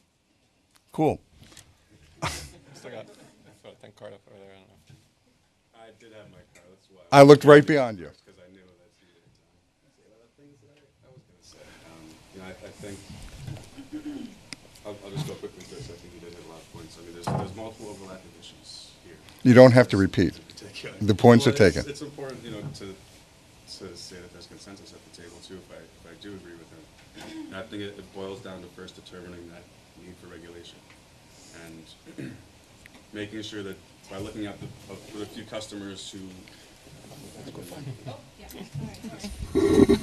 All kidding aside, wait, while the microphone is being positioned for you, we've got less than an hour, and I do want us talking about consequences for noncompliance, enforceability, what does enforcement look like, and I do want to go back to alternative structures. So I can speak to the consequences too, after just one more minute on this. One more minute on this, and then you can lead off the discussion. Okay, sounds good. So I think it's important to look out for those few customers, and we see how few it is right now that are possibly being taken advantage of. It's important to look out for them, but not at the cost of everybody else. And how much, that's why it really needs to be fine-tuned so that we make sure it's not being overly burdensome, not just to the DR So providers, but we should because be that precise cost will get paid on. and discerning. You got it. Got it. So, and Scott, you did mention that some things have changed since the Track 1 order, and that's the reason for this expanded scope in this new white paper. And I think it'd be really useful for everybody at the table to understand more about what those changes are, or what you have seen at the DPS that has created this impetus. Yeah, again, I think that we articulated in the white paper, so I don't want to necessarily repeat it, but I'll say that there were, frankly, speaking for myself, there were two changes. One had to do with the advancement of REV. As this was, the first proposal was coming out, we were still in what I'll describe as the Track 1 era, the policy development era. And we talked, for example, about the establishment in the first generation of a statewide marketplace. And I know that was around the time that I joined the commission staff. And there was a point of view that said there was going to be a single platform. It was going to be a statewide marketplace. And there were questions about who would administer and how it would run and how the utilities were going to get together. And as time went on through the demonstration projects, we began to realize that even if that evolves one day, that's going to be a natural evolutionary concept. But we've got a statewide marketplace of sorts. We've got every utility who has a portal of some type and is going to be expanding that portal. And that the trajectory of implementation that was envisioned in the Track 1 era had in fact evolved into something else, just through the passage of time. So that's just one example. The second is, and this is speaking for me personally, that when I had the opportunity to reread the comments and reread the proposal with the passage of time and my own evolution, I said, this is a construct that's now out of date. We're doing VDER, we're doing CCA, we're doing community DG, all things that were not enacted by the commission at the time of the first proposal. And we had to think about how does a DER oversight construct interface with those evolutionary things. So those, I think, were the two driving principles to the supplemental paper. Now, whether or not the supplemental paper did a good job of addressing those remains to be seen, and that's why we're all here, and that's why we have a comment period. Yeah, I guess kind of what I heard there was there's nothing specific that has driven it, but it's the overall changes, you know. Well, I don't know if I'd characterize it that way. Okay. Yeah, please. Actually, before we go into that, can I just ask you a quick question, Aaron? You mentioned a couple times DPS approval of every marketing material, and I didn't think that was part of the Review, requirements. then, perhaps, I or didn't every think- significant change to marketing material. Is it marketing materials? I don't think it's marketing materials. I think it's a standard contracts. But I was just looking for it because I thought I haven't been part of this process since the My beginning, cheat sheet's so I pretty thought maybe I missed big, it. And it isn't the actual order; it's what other people said. But it was certainly attributed to it, and I certainly read it as. And I will. You have to at least, if you're going to make a major change to your marketing materials, you have to. I don't know if anybody will read it, but it has to be submitted. It had to be. I think it had to be submitted, and I think it's fair to say that there is a point of view inside the building. Yeah. That marketing material, that staff should have the opportunity to review marketing materials for what I describe as fair communications, for want of a better term, and that by having them submitted, it provides for easier random access than calling somebody up and say, "Hey, let me see your latest version of this and such." But everybody should take a look at the proposal. I'm not attributing it to you since it's just within the building, but that idea, that mentality that we ought to have everybody submit everything in case somebody wants to look at something is exactly the problem. That's why we have these forums. Is exactly what we do not want to be doing. that's It's why just we have because these we forums. might need it, and in abundance of caution, we're going to ask everybody to provide it. And you know what? Like all these guys. And I shouldn't. It's not us. It's like our guys are the people who take service from the DERs. But we want there to be a good, robust ecosystem out there. So creditworthiness is one bad thing. We talked about that. The consequences for noncompliance. And again, I know the first thing people will say is like, just because we say we can do it doesn't mean we will. And I forget who used the example of somebody forgets to provide a business card, and as a result, I think it was Risa maybe or Nem, but because of that, we're going to be decertified and thrown out of the markets. Now, hopefully that's an absurd example, but the fact that it isn't sort of just precluded outright is more of the problem. It's like we don't know. So this is an area I feel abundantly confident that for most of my public career, I have led either regulatory agencies and more precisely enforcement agencies. And I will admit that it came as a surprise to me as I learned about the New York construct that essentially said, you get 3 strikes before we can even bring in an enforcement action. That is something to me that personally, me, clearly was a point of view here, was just alien. And the idea of regulatory discretion is commonplace. It's applied by every regulatory agency and every enforcement agency, and I feel very strongly it should be applied here. And if there is an abuse of that discretion, which might sometimes happen, there is redress for that. And there's all sorts of ways to build in procedures to make sure that it won't happen, and distinguishing what does a commission do versus what does staff do. But if there's a violation, there is a violation. This is my point of view, period, full stop. And I'm asserting this very strongly, specifically not to invite people to tell me why I'm wrong.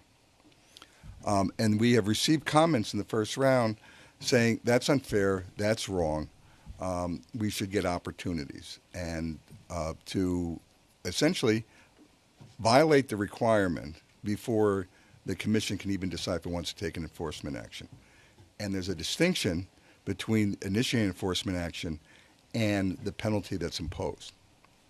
So the history of this commission should give everybody comfort that Howard responds to neglecting to leave a business card if that's a requirement, and predatory marketing practices, if one can assume that, whatever that means, would be treated very differently one only need to look at the history of the commission. So the question that's joined is, should the commission, notwithstanding my point of view, I don't vote for anything, should the commission be precluded from taking appropriate enforcement action in the face of a violation? That's the question. And I think the answer to that is no. It should be clear that, but it should, as we talked about, it should be scaled according to the risk. I think here it should be scaled according to the violation. If you forgot to leave a business card, that's one thing. If you rip somebody off for tens of thousands of dollars, that's something different. Mm-hmm. And if nothing else, I mean, I think what we said in our comments is that presumably, I'm not a lawyer, but I presume that the commission has within its arsenal of legal weaponry the ability to go after people on an exigent circumstances basis. Like it rises to a level where they can take immediate action. I'm not saying that's the bar that we should necessarily suggest, but implied in this is really almost anything. And when you're talking about new, small, hopefully innovative companies, they're going to look at it, and they kind of have to look at it as what's the worst case scenario. And they don't have the benefit of the commission's history of how it has acted or not acted on these kinds of things. They're going to look at it and they're going to say they can throw us out of the business because of something minor. Probably they wouldn't assume about business cards. And so why do we want to do that? It's not even clear to me. You know, we've had UBPs for ESCOs for quite some time, right? The mere existence of a set of UBPs that at least sort of bounds and describes what the Commission's authorities are as far as protecting consumer interests does not in and of itself guarantee that those interests will be protected, right? It requires affirmative action on the Commission's part to do that. So, but what we do know is that putting out this litany of requirements is going to, it's a question of, is it a little spritz of water on the tinder, or are we basically trying to light the fire underwater? And we know that these requirements are going to impede the development of this market. I'm asking you to separate the requirements from enforcement. So let's take a giant leap of faith and assume that ultimately the Commission adopts a regulatory scheme in the most positive sense, that everybody says, okay, this makes sense. Now the question is, how do you enforce it? And I would suggest there's at least a point of view that one of the reasons why the Commission didn't take action in terms of enforceability in the past was because of a pattern and practice to allow for violations, multiple violations, before an enforcement action would be initiated. And frankly, those people who know me in New York and outside New York know that I think the greatest weapon for a regulatory agency, or the greatest power for a regulatory agency, isn't necessarily a monetary fine. It's publicity, which costs nothing. But you have to have a violation first. And I've also found that companies, those with financial standing, are much more concerned about negative publicity than they are about a $1,000 fine or a $5,000 fine. That can be the cost of doing business. So there's a way to do it that meets everybody's interests. And it seems that the biggest issue that I've seen so far in the early comments, now I'm going to get lots of comments that say, now, don't publicize, but has to do with the issue of requiring commission discretion rather than enabling commission. In other words, limiting the discretion of the commission. And this draft proposes that the discretion of the commission not be constrained, and that the commission be able to exercise its discretion, not just in deciding which of a multitude of potential violations is investigated and may be acted upon, but that once acted upon, once it determines a violation may have occurred, to be able to pursue it. I think all we suggested is that there should be, I think, a cure period should be something, not necessary and not even required. But I think some of what you just said verbally, if it appeared in the document as we have read it, but that does not comport with a cure period. A cure period can be a mitigator. This is my point of view. A cure period may mitigate the penalty for violation. It doesn't take away the violation. So in other words, if somebody was supposed to do something and they didn't do it, there's a violation, and you call the violation. You say, but you'll have so many days to cure it. Now, if you don't cure it, there'll be a specific penalty, and it sequences the finding of a violation and a cure period. And in a prior construct or an alternative construct, a potential violation is identified, there's a cure period, and then there's a conclusion that there is no violation.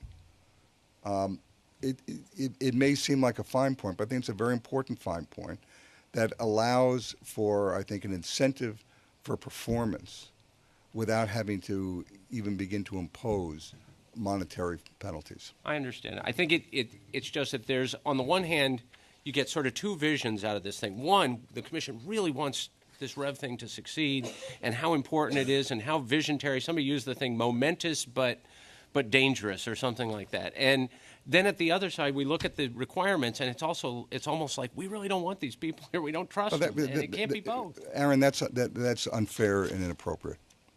You know better than that.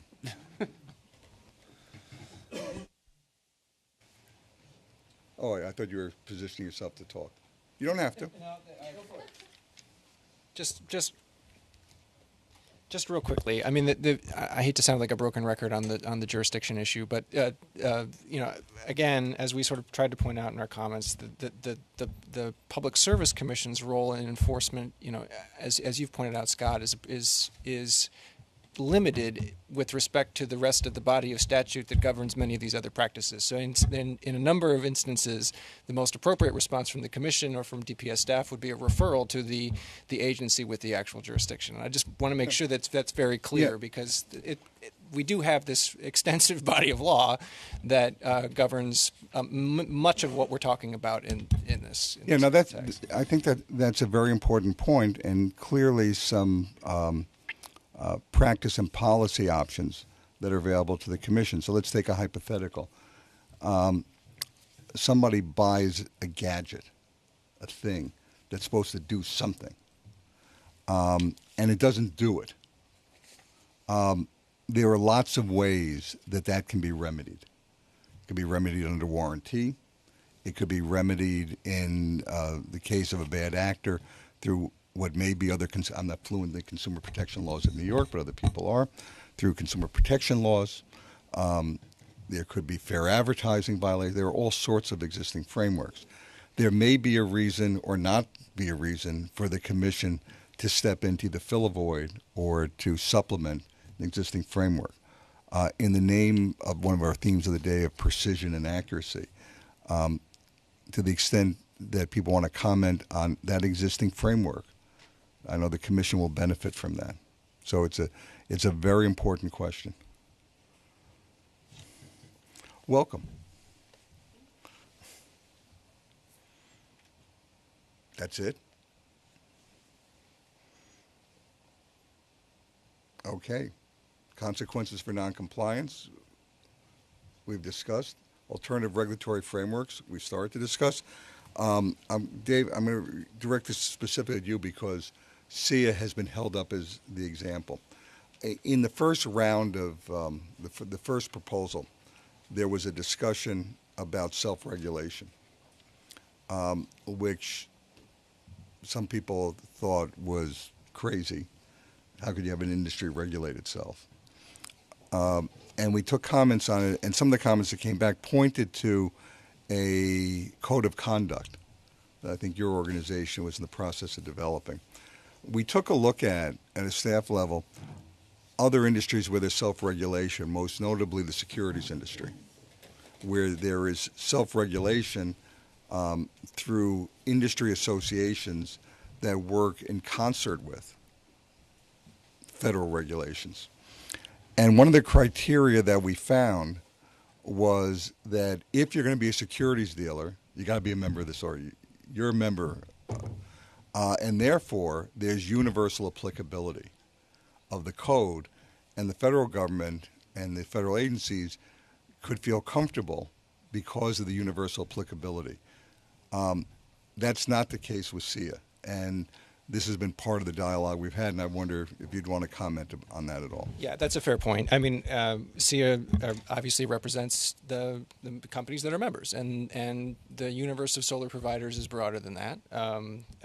We recognize that, but there are efforts underway to broaden the reach of SIA's Code of Conduct and the use of the disclosure forms that we've developed and all the materials that we have through our partnerships and associations with state affiliates across the country. So we have a good relationship with NYSEA and can work with them going forward. The same is true with other state affiliates. So we're trying to broaden the scope to attack the problem that you're exactly addressing.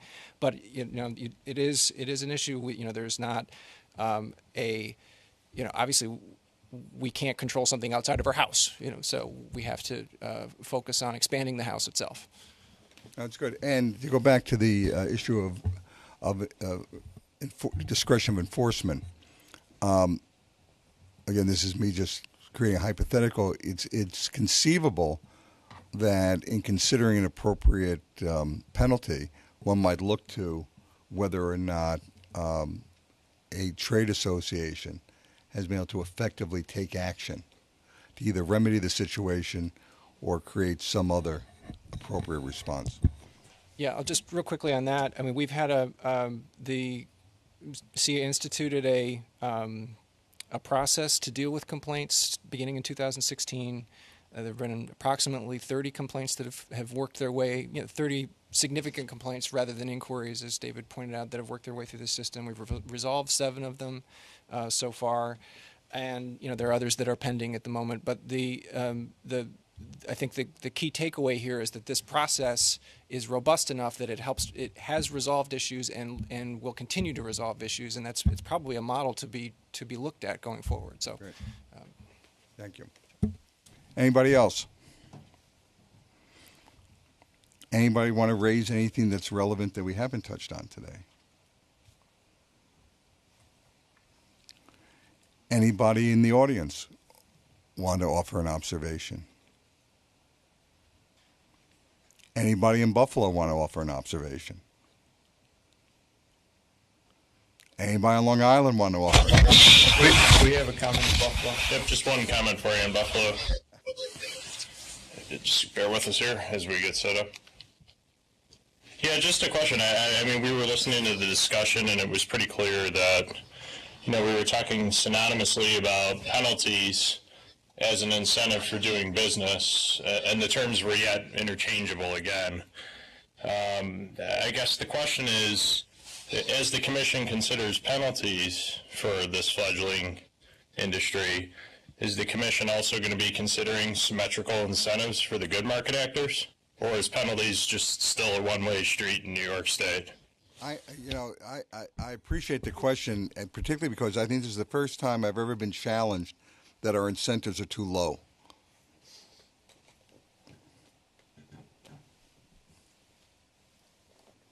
Well, with all due respect, there's a difference between incentives to incent technology, as in buying down the upfront costs, and incentives to the actual businesses performing the work, as in financial incentives that they can take to the bottom line for good performance.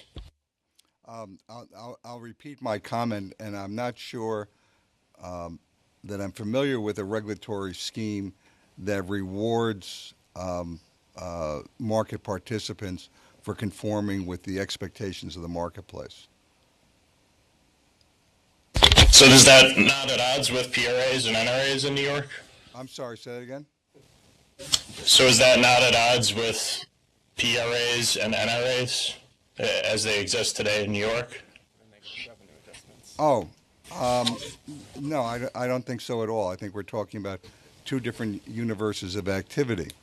I think if a for-profit business wants to subject itself to the regulatory jurisdiction, rate-setting and price-setting jurisdiction of the Commission, we can talk about positive and negative revenue adjustments. But that is not at all what we're talking about, and there is nobody I know of in this building that wants to assert that kind of jurisdiction. So what might be appropriate in the regulation of a public utility is very different than what might be in the regulation of a DER.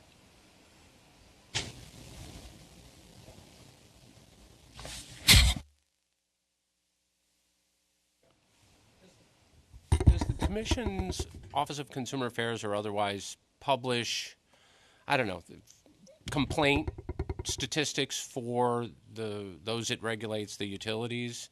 And to your point about, shaming people into being good actors, is that something that you've thought about? I mean, I understand people are going to complain.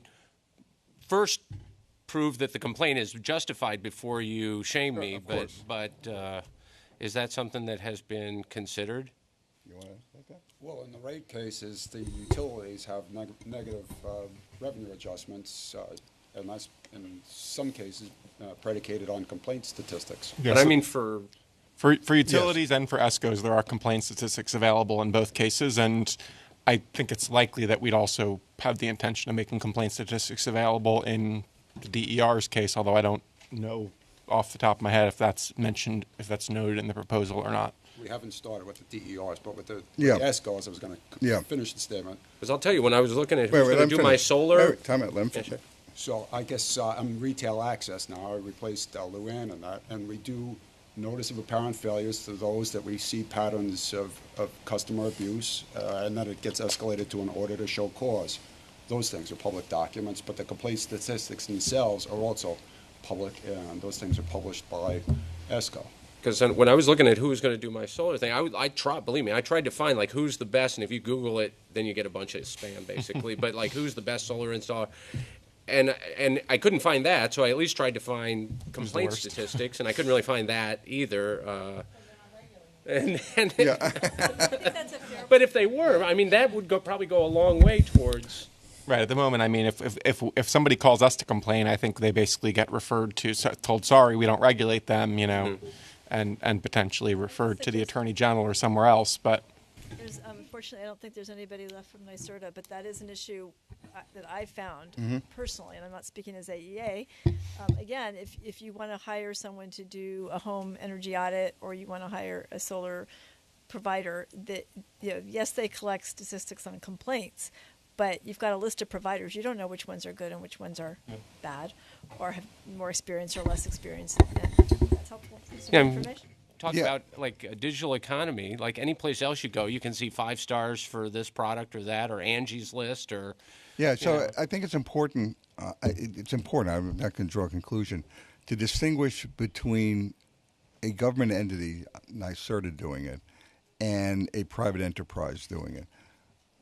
Better Business Bureau, or even some other internet-based star service. And the reason for that is that there is an air of superiority that's given to a government agency, and as hard as I may sound sometimes on the issue of the ability to enforce and exercise discretion. The discernment around complaints can be very unfair to an enterprise. And if NYSERDA, I don't want to say NYSERDA, if a government agency lists, here are all the complaints we've gotten, and it's distinguished from here are all the actions that have been initiated, the mere action of complaint, it may cast an unfair light on the object of the complaint. If it's done by a non-government agency, there seems to be more of a recognition that there's a burden on the reader to do the discernment and decide what's fair. When it comes to having taken an enforcement action, whether it's bringing the action, whether putting aside what the penalty is, but when a determination has been made that there's been a violation of a governmental standard, that's one where I believe should be publicized, it should just be listed and just stand on its own. We don't have to raise up a flagpole, but it should be accessible. And that then at least is a factual finding that has been made. I just have one question, kind of not related to any of the topics on your sheet, but before we leave for the day, we've been focusing a lot on residential customers this afternoon, but I have a commercial customer related question. So, and I think we pointed this out, and maybe a couple other parties, what, or has staff considered the situation where a commercial customer is, say, providing a DER service to, say, their commercial tenants or another nearby commercial customer, how they would be treated in this potential future paradigm. Make it a little more factual. Hypothetically. So you have Public Service Law Section 2, 1, Mhm. 12, 22, 11, that there's an exemption for when there's, for electric, gas, and steam corporations. So you're familiar with the laws. Would the commission... I'm going to let the lawyers talk to each other. Are you considering a similar exemption for DER service here, where you're not involving the residential population, but it's just purely commercial? So I think we've discussed some. We discussed some this morning. The idea of having less restrictive rules or less requirements or some different regulatory scheme for commercial rather than residential. So I could see that potentially coming into play in the same way.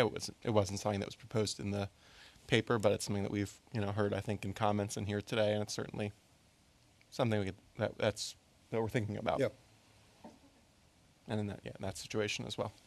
As soon as I hear a citation, I think Ted.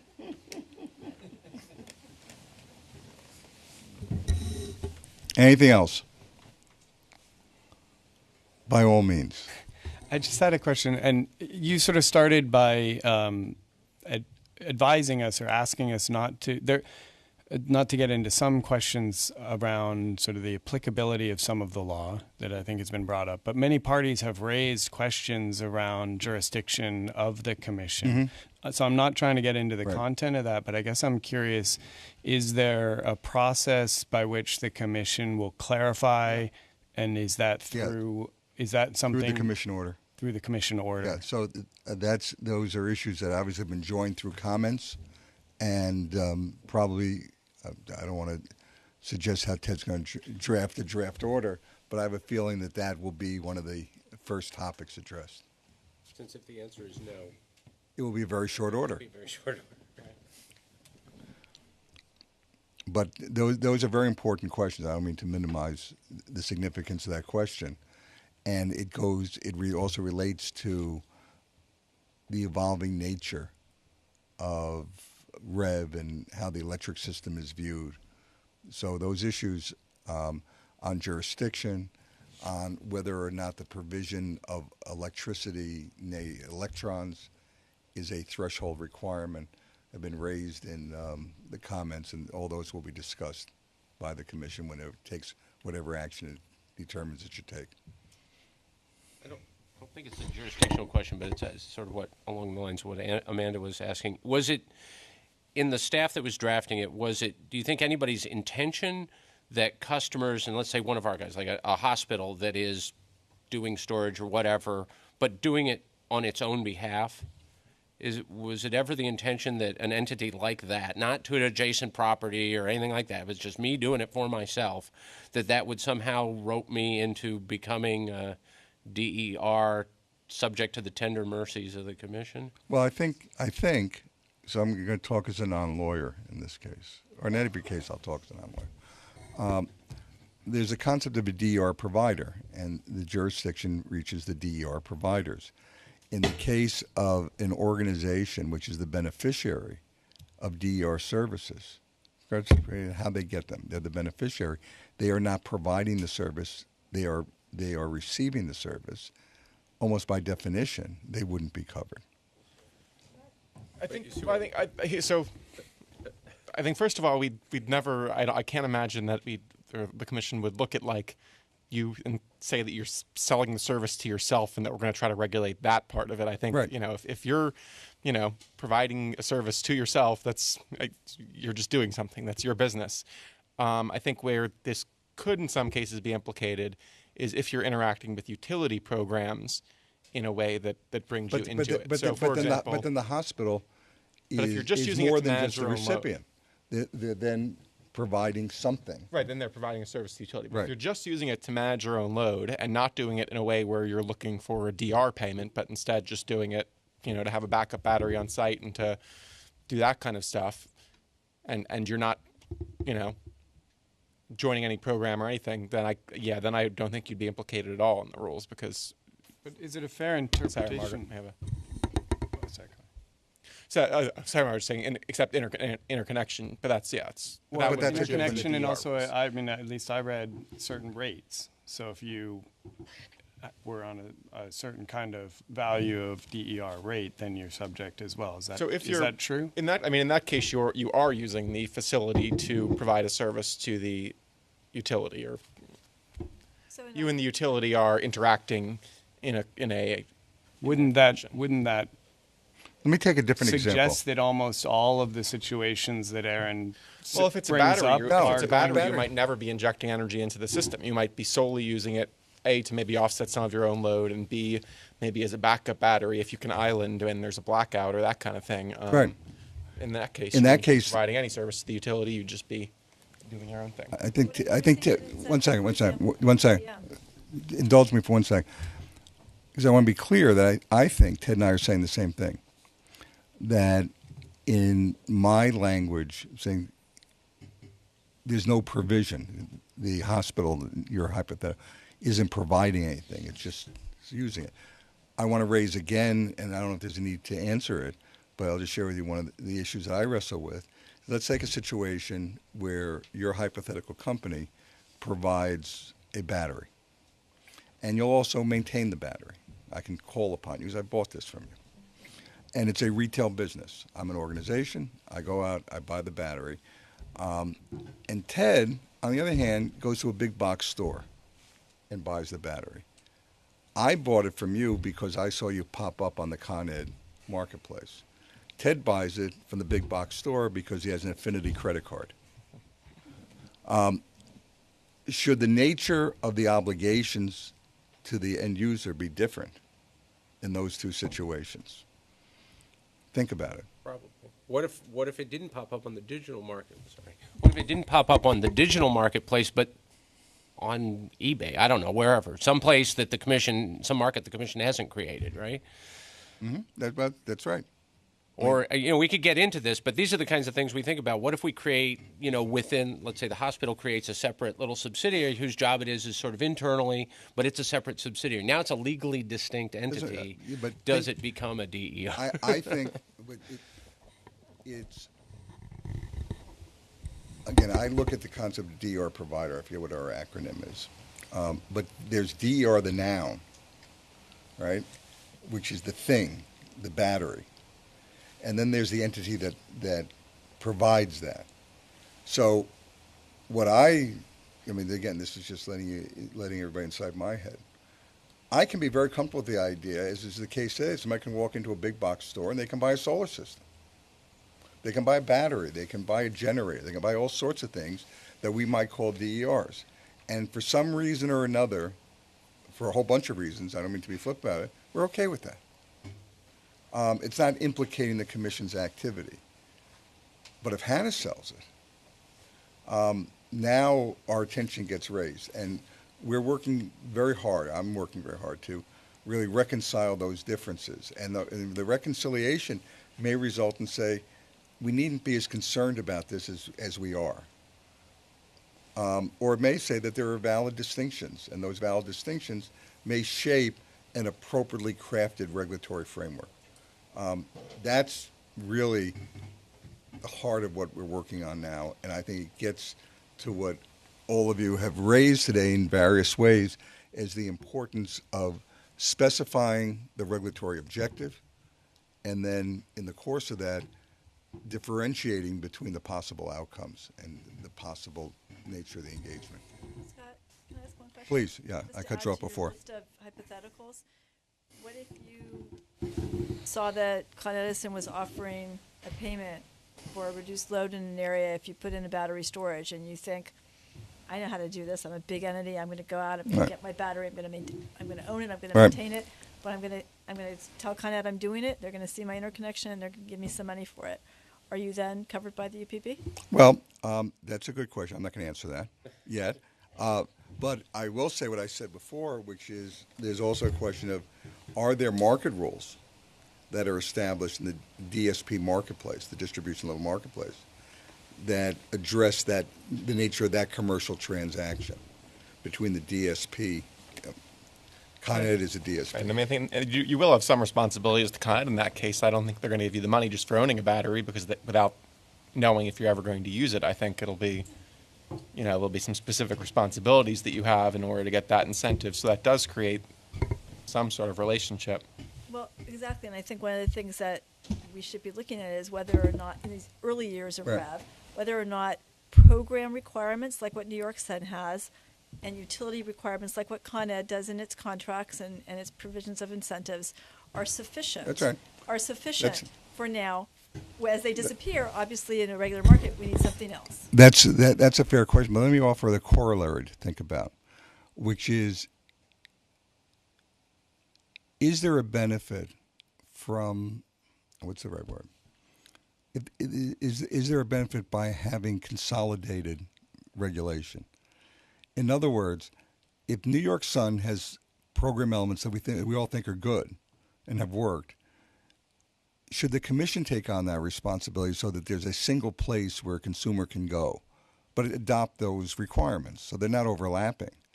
But now if whether somebody has a New York Sun incented DER or some other DER, they know that they can come to the commission, hypothetically, rather than saying, gee, where do I have to go? Do I go to New York Sun? Do I go to New York Best? Do I go to here? Do I go there?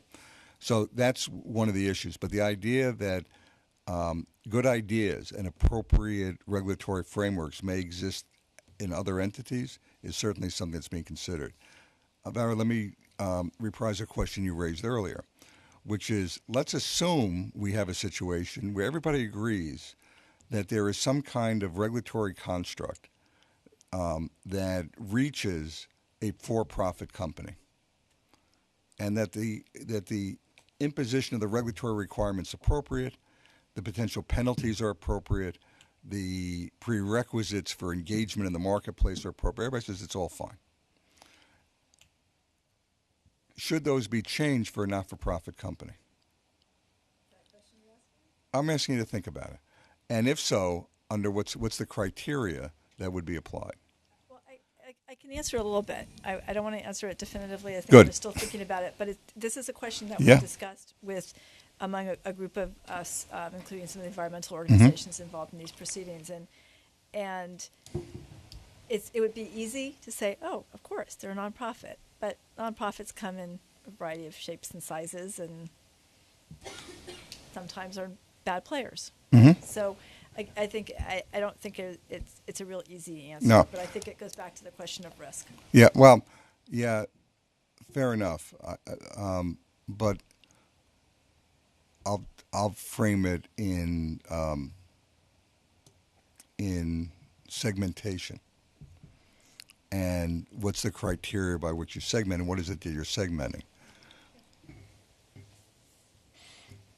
So everybody's got 1 week to think about all these questions and offer their comments. Cameron, your flag is up? Well, I was just going to, it just strikes me as a non-lawyer, call that out from the beginning. There seem to be a lot of questions about jurisdiction, where it applies, where it doesn't apply. And I just wonder whether there's an opportunity to have some kind of richer discussion like a conference like this, so that it's not simply a commission order that's responded to. Because it certainly strikes me, and again, I'm reading between the lines, that many parties are not going to be satisfied with simply a commission order, and that brings many things subject to legal challenge. And that strikes me potentially as a missed opportunity to work out something beforehand that would be more broadly accepted. It's certainly something to consider. And if it wasn't clear, the reason why I wanted to stay away from the jurisdictional issues today is they are, in fact, legal questions.